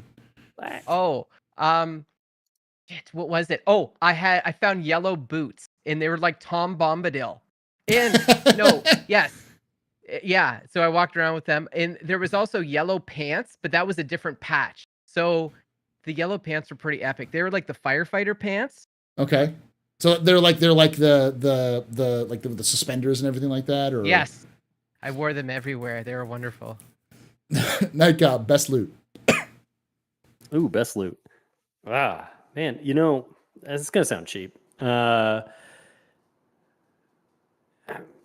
I found and this is the little things for me. I found it was right after 318 came out, and I found a fresh set of Morozov armor, just off a player that had died early in a bunker, and man, that was just like a big thing for me. It was like, ooh, free armor, and it's free heavy armor, and it's armor that I like, and I'm down with it, and I took that whole loot set, and I was like, yeah, now I don't have to buy it, and I was just thrilled about that. I was thrilled about it. It stands out for me as a memory with 318 of just like persistent entity streaming working and letting me have something cool and stuff. And I just really like that kind of style of loot. I don't know why that one sticks out in particular as best loot, but that's it. I could say I don't know, countless amounts of rail guns that I've looted from bunkers and stuff like that. But for some reason, that first instance of persistent entity streaming loot gained was just such a big deal to me. I don't know if everybody felt that way, but I definitely did. I've enjoyed that. I've enjoyed stripping poor fools at Driptown who just like laying on the side of the side, like someone forgot that they existed there. And they're just kind of rolling there. I'm like, hey, I have no idea how long this person's been here, but I'm gonna take all this stuff. Nia Flack, you said you skipped your question. I don't remember what question was it, and I'll tell you if I skipped it or not because I don't see your question on there. I paused the questions back a little bit as well. So if you didn't ask it like an hour ago, I probably didn't answer it. It was under the name Henrik. What was the question again? And I'll because we may have also already just answered it. So on YouTube. Oh, so I went through. We kind of skipped through a lot of those. What was the question, Nia? Yeah, YouTube doesn't get the same privileges. I try to go through some of the questions on YouTube, but I'm just kidding. That's not a real statement. Sorry, Paul. I try to go through some of the YouTube questions, but a lot of them were super in depth and were like, "Hey, what about this and this and this other thing?" And I was like, it's a lesser community, and you don't deserve to have your questions answered as frequently as the Twitch community. Oh, ship expectations right now. It's all jokes. That's all jokes. They asked ship questions raised for quality. We kind of answered that already. About were you asking specifically about weapons grades? I thought you were asking about grades for like equipment and stuff like that, and being locked under there. So some weapons for a minute, if you got time. Sure, we can talk about that. I thought it was a different question. Do it, but the question they were asking was, will we see weapon grades? Like, for instance, Hurston having a specific weapon grade and other weapons having a specific weapon grade, kind of like how we have the A through E system. What do you think, Nightcub? I think that's I think it's a very, very valid conversation, and I encourage you guys. I'm going to plug because Tree will be mad if I don't. We're going to talk about an armchair admirals and generals at some point here in the very near future, but I'll give you a little prelude. I don't want to destroy the systems they already have in place, but I would like to see them improved upon. So, I'm going to use some examples. Ballistic cannons, right? You got the Tarantula, you've got the Broadsword series, you've got, I think those might be the only two ballistic cannons, but you get the idea, right? You've got different types of the same weapon. Like we have several types of laser repeaters and stuff. For weapons, unlike components, I do not want to see grades. I want to see meaningful choices. Like if the broadsword series is more reliable, but they offer less performance in terms of maybe DPS, but they're the more viable choice for systems where you don't have immediate access to resources, or it takes more planning, or it takes more resources to be able to maintain them when you go out into Pyro, even though they do more DPS, then, I guess we're talking really just a different variation of the, you know, E components versus A components. More reliable but cheaper, but a little bit less performance. Whereas maybe the tarantulas are higher performance, less reliability. I don't know how they want to peel that potato, but they need to do something along those lines. And the sooner, Huya, Oklahoma City, the sooner the better. Yes. Because we want meaningful choices in the game, and it really has to dial back to the main game loop, which is planning. Yeah, I do think that there's enough variety in weapons that you don't need a grade system. Like, we have the reason why we have a grade system for like ship engines is because they're engines. They're all going to be the same. They're all going to have the same kind of, like, they'll have different outputs and stuff like that. But that's based off of the ship you're in rather than the engines you have with the ship. And so having different ship engines will give you different varieties. But with a weapon, you don't necessarily want to have your ballistic cannon to operate differently depending on what grade weapon cannon you have. What makes more sense for that would be like different ammo types or how good or badly it's maintained. So if you have you just ripped off a cannon off the side of an old wreck and you try to throw it onto your ship, it's probably going to jam or have other malfunctions. There's more of that variety, I think, there rather than having a grade system that's similar to like components. What do you think? I totally agree with Paul. What do you think, Scallion? Do you think we should have a grade system for weapons as well? I don't know anything about weapons, but I wish I could put bigger engines on my Caterpillar. That's for damn sure. Yeah. There we go. Well, you know what I worry about, and Paul brought it up kind of at the end there. It's like, what I don't want to see coming to Star Citizen is a +1. I'm going to use the euphemism, +1 broadsword cannon. I don't want that, guys. What I would rather have is a broadsword cannon that is able to be well maintained by a skillful engineer who is dedicated to the maintenance of that cannon and therefore maintains its reliability, even though it might have less reliability, but it's a better performing broadsword cannon. I think that's the right diegetic gameplay that I would prefer, as opposed to an advantage to somebody that just got +1 broadsword cannons because they were farming the right area for Nine Tails loot and they happened upon the one because of RNG. No. I'd rather have it a skill-based and an effort and a time system that allows you to succeed based on level of effort, communication, organization better. That's what I prefer. Yeah. Tuning gameplay, as somebody put it. Yeah. Being able to calibrate, as Sigelian said it. Yeah, in chat. you want to be. I want weapon gameplay to be Garrus Vicarian. I'm tuning. I'm modulating. Whatever he says. He's constantly working on his weapons. Making sure they work best. That's what I want. I want a gunner to be, when they're not firing that gun, to be sitting there trying to dial in the sights and the ranges and making sure everything is cleaned and all that sort of thing. It's kind of a routine gameplay for those people who are not just the engineers. So calibrating. Thank you, chat. Calibrating. So that way, when that first volley of fire from their turret comes out and it hits the target, it's like perfectly accurate, hits the most damage. You know what you're reliant on it, that kind of thing. Yeah. So, yeah. All right. Next question. All right. So we've got a couple of things. First off, this would be the easy one here. Giga Moose asks, so wait, you could use someone's BMM to set up a black market component shop, right? That would be eventually the idea. And the other question, which kind of goes alongside with like what you can make, because we've talked about the idea of making components and maybe even weapons and ammo and those sorts of ideas. But should you be able to build a ship with crafting? Sigelian, what do you think? Yeah, and what I was thinking, Astro? Okay, you know how people are upset about the whole painting thing and they don't have a hex code or whatever for their painting? Mm-hmm. I'm like, they should make it so you have like a paint gun or it's a part of your multi-tool. You just sit there and actually physically paint your ship, whatever hex code you want, but you got to Yeah. use your paint tool and do that. And like I think that should be the same. If you want to craft a ship, you got to get each little nut and bolt there, and each rivet, and each metal panel, because it's that's what we do in Kerbal. So you got to do the same in Star Citizen if you want to build a ship. Yeah, I don't think we should be able to build ships, but I wouldn't be surprised. I would love to see the Junker style, where like you find pieces of a Buccaneer that are strewn about and slowly build the frame of a Buccaneer based off of like you find an old Buccaneer that's half destroyed and you put it back together with bits and pieces. That's more interesting than I can build a factory that makes Buccaneers, because that's more of a I built this thing from scrap sort of feeling. That's more of a crafting ass idea than like I'm making ships that I can sell on the market, because I think that doesn't really work very well. What do you think, Nightcob? Yeah, I'm with you on that. I don't think players should be able to make ships.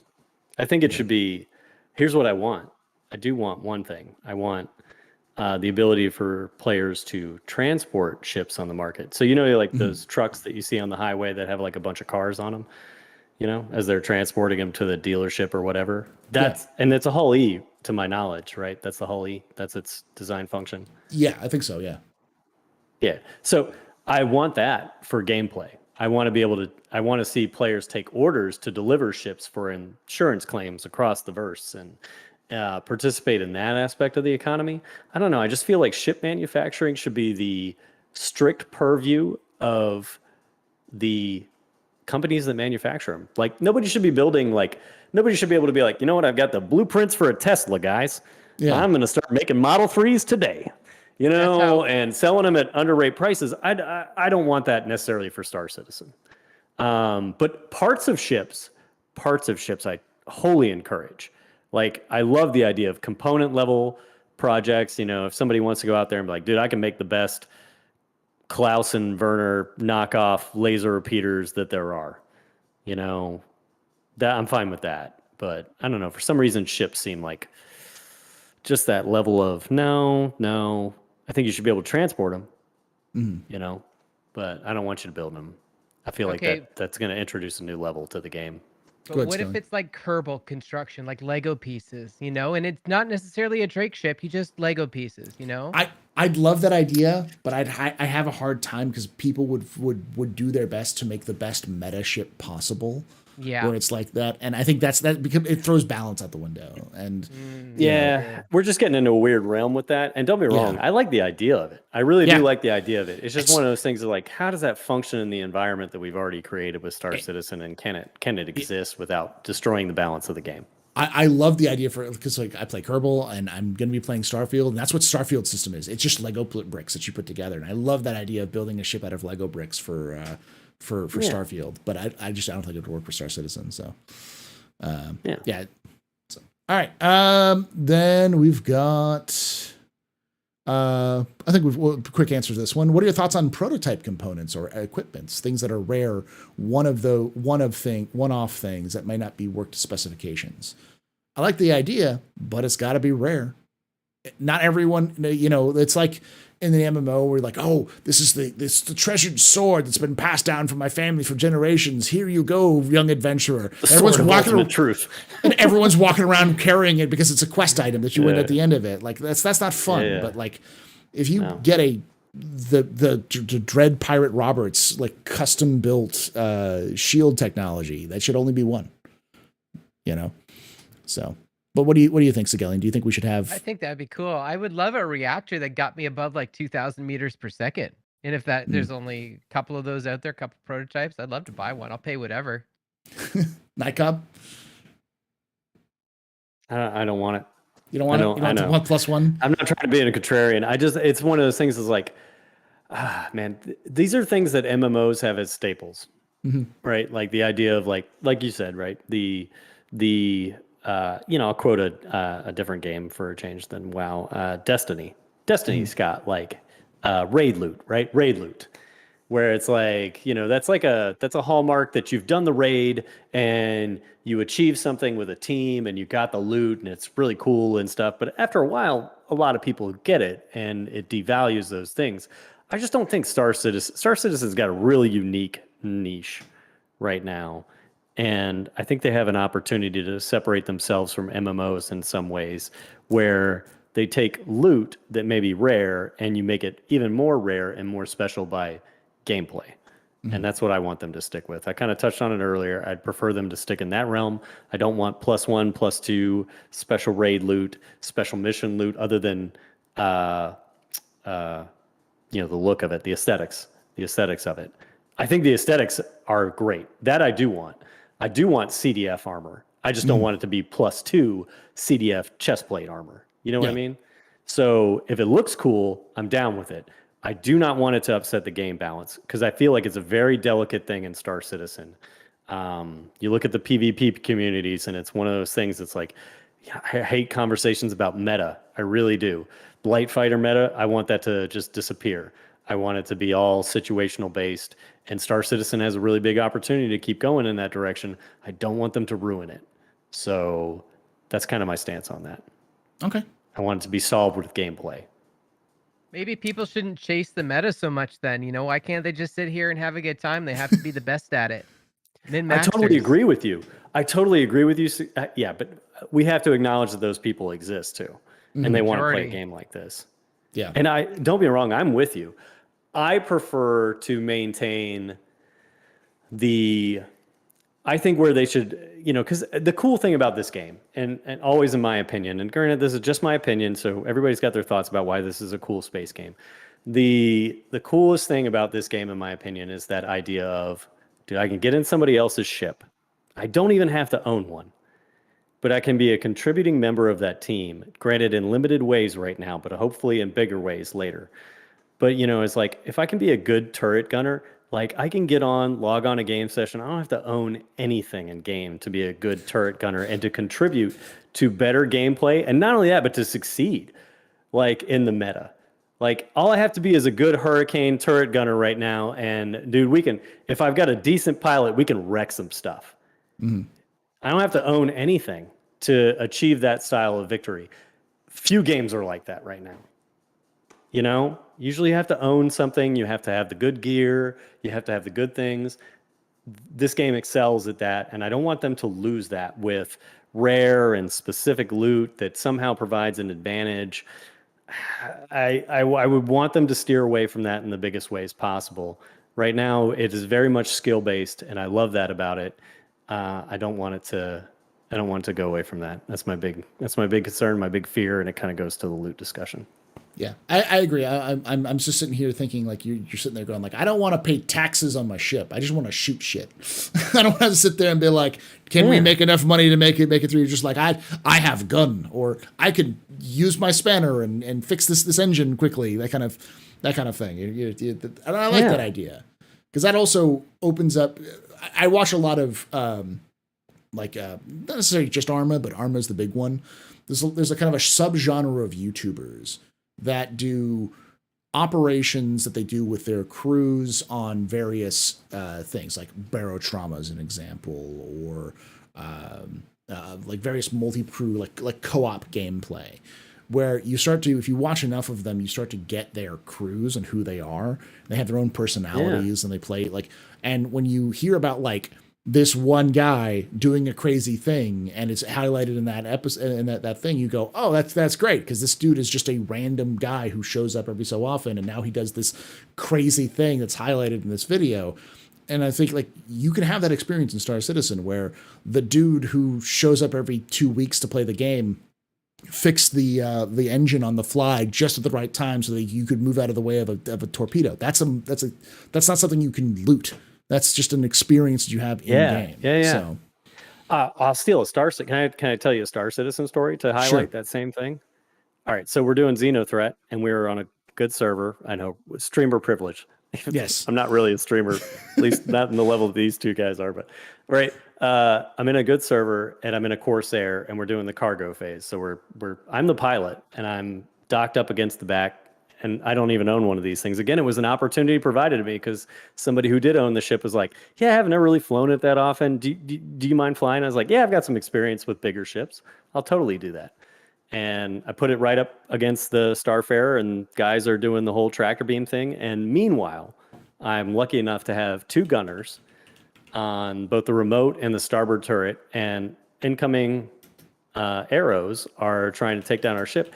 And I just happened to look out the starboard side of the cockpit, and I watched my turret gunner on the starboard side just destroy an arrow that was incoming, like clutch targeting at the right moment as that arrow was coming in at 800 meters, and I had the opportunity to watch it explode. And it was one of those moments like I had to tell him. I was like, hey man, good kill. Good kill. That guy was coming for us. I don't know if he was going to ram us because of server lag or if he was getting ready to start firing, but you nailed him at just the right time. Picked up that target, immediately taken out. That is not gear-based. That is skill-based. That is coordination-based. I think that's where this game thrives. I don't want to lose that. I don't want to lose it to the accusations of, well, I lost in that fight because that dude had better gear and he obviously farmed some rare raid. I just don't. I just don't. I get that feeling. If I beat Avenger 1 in a fight, I want to be because I beat Avenger 1 in a fight, not because I just had the better ship. I'm never going to happen, but like that's an example. Like if I get my ass kicked by Gabby, I know it's because Gabby's just a better pilot than I am, kind of situation. Yeah. Yeah. I'm going to pretend like I don't know who these people are, so they don't know the Discords. Are they good? They're good at this? Oh, wow. All right, yeah. I get what you're saying. We have 4 questions left, and then we're finished up. Lloyd asks, just curious about the whole sea breaking the economy. Just curious how so, because once you get so rich, it's kind of pointless, right? No, because, all right, let me quote this. All right, I got to find the actual SCU because I don't know this off the hot top of my head. But the whole sea has 4,608 SCU. There is not a single landing zone that has that much SCU of any item in the game right now. And remember, the whole sea can't land on planets. It can only be serviced and like load stuff on and take stuff off at space stations. And space stations don't have any commodities. So it's like there would be no economy because it literally would not function. It would be able to purchase every single economy, probably economy or commodity in the entire Stanton system right now, and like buy everything out and still not fill the whole SCU up. Just how big that thing is. So that's economical. Yeah. Just from an economical perspective, it's about 7 times. For a Hull C, it's about 7 times the profit or economic transfer. So, yeah, just that alone would make it stupidly rich. And just the economy couldn't support that transaction, period. And as sometimes you can't even purchase anything because it can't get to the places to purchase those commodities. So, like, the game itself isn't ready for the whole sea because the economy wouldn't function. You could fly around with it, but that's about it. It would be like the Starfarer when it first came out, or the Reclaimer when it first came out. There's just no gameplay for it. Like the gameplay it's designed for isn't in the game yet. That's why. So, can't you buy waste and scrap at stations? Yeah, but not 4,608 CU of scrap and waste. So they shouldn't say that it's going to break the economy. It's going to create the economy because that's what the economy is going to look like in the future. We don't have it right now. Yeah, it is the economy. It is why we joke that it's the 4th pillar of Star Citizen development. It is the harbinger of things that have to happen in order for things to work. So. All right, so Gin and Tonic asks, some ships deserve better components, your fighters, etc. Weapon and component upgrades, your racer. Can you think of any reason I'd upgrade any component on my Pioneer, assuming the ship functions as intended its role with base components? I can give you one right away. Power plant. Having a more efficient power plant or having a better power plant is key, because that thing is going to be using a lot of power to do what it needs to do. So having something that doesn't use as much fuel or doesn't use much power, but outputs the same amount is good, or just having something that can churn a lot of power out so it can produce faster. Those sorts of things. What do you think, Nightcub? Oh, you beat me to it, man. I'm big on power plants. I'm a nuclear operator by trade. Yeah. So The big thing is going to be, I totally agree with you. And this is the key component. Everybody's worried about ships. I'm worried about facilities. Everything has a cost in terms of power. Like the UGFs need power, the landing zones need power.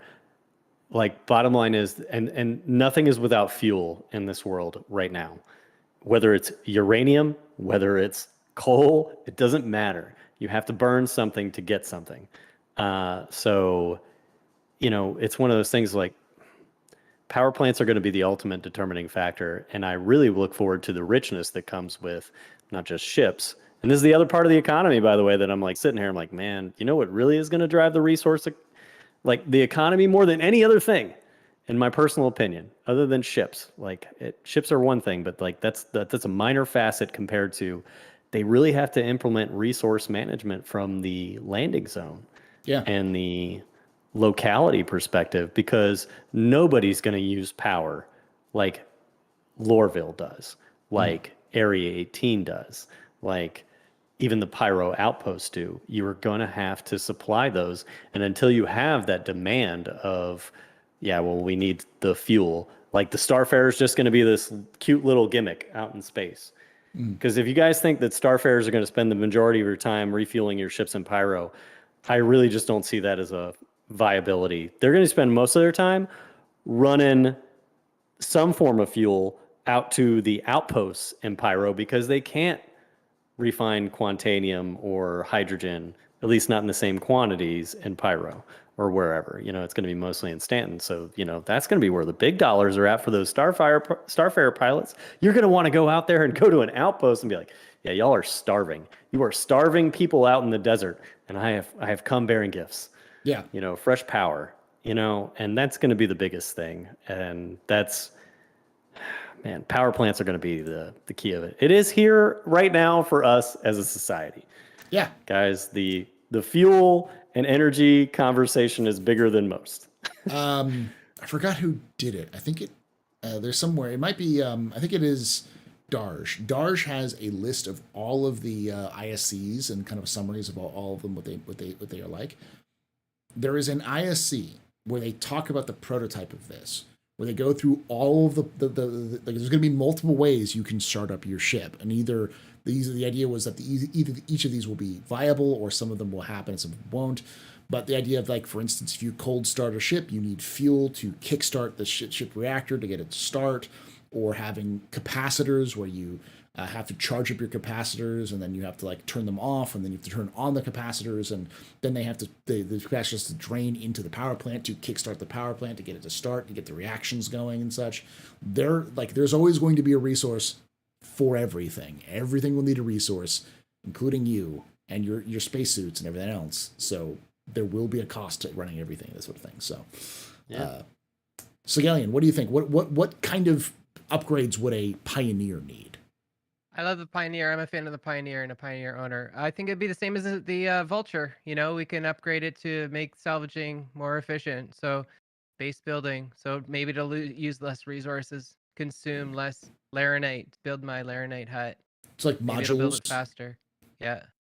Oh, that's a good point too. Maybe, yeah, it'll build specific modules with certain upgrades. Maybe you need one upgrade to build a hangar versus a house, Okay. Yeah. All right. Next question comes from Hans Solo 12P, who asks, would you like to see more or less replica ships? And what they mean by replica ships is they're like saying the Vulture is similar to the Venture, or the Prowler is like the ship from Final Fantasy. They say that they'd like to see something like the Comarch, COM''RK from Star Wars. But I get some people are pretty against the whole replica ship thing. Someone's saying I want the Pelican from Halo. I kind of feel like that's Valkyrie, either the Valkyrie or the Legionnaire. The Valkyries were really close. It's like straddling that line of the Pelican and the drop ship from Aliens, and we all love it for it. So I'm fine with it. The design philosophy influence is good. Yeah, the Pelican is literally the dropship from Aliens. That's what they was inspired by. Because people who don't know, Halo is just Aliens, the video game. That was its whole pitch. True. Is it's just Aliens, the video game. The flooded the xenomorphs. That's what it's supposed to be originally. Oh, the ship that you're mentioning is the Mandalorian ship, the transforming Mandalorian ships from the Mandalorian the latest season. So that's what the Bo-Katan resplies and the other Mandalorians. Yeah. I didn't know what that was. I don't really care for replica ships, but if we're gonna go for replica ships, then give me more Star Trek Federation ships. Yeah. More Federation ships. More nacelles. I'm a big fan of nacelles. So ships with nacelles. You got the Mantis.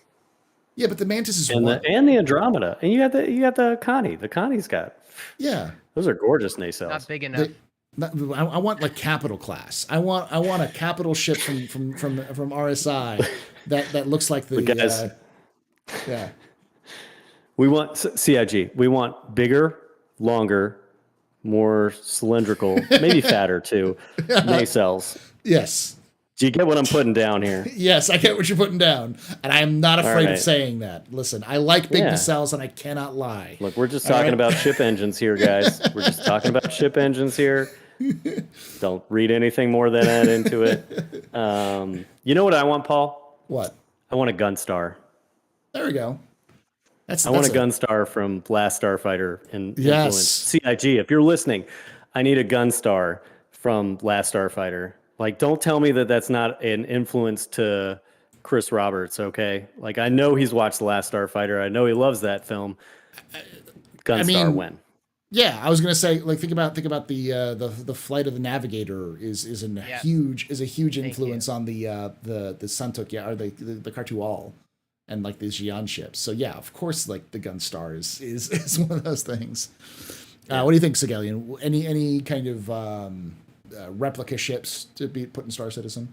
I love it. And the Argo MRV or whatever you called it, MCV. I want a flying saucer, dude. Like, yes, I really want one. Yes, we are overdue for that. I'm sad that Paul Jones didn't get his flying saucer before he left. It needs to be called the. They need to make a flying saucer, and I will buy it and name the UEE Paul Jones. All right, because that's just perfect. I'd like to see Floss in Paradise as well. Yes, that'd be great. Yeah, cover all my bases. Yeah, great. All right, so this is the last question, and I saved it because it's for Night Cobb, and it was one of it's a question I have no idea what it's about, so it's obviously a reference. And it says, for Night Cobb, I've heard whoever has the most Samoans wins. Is this true?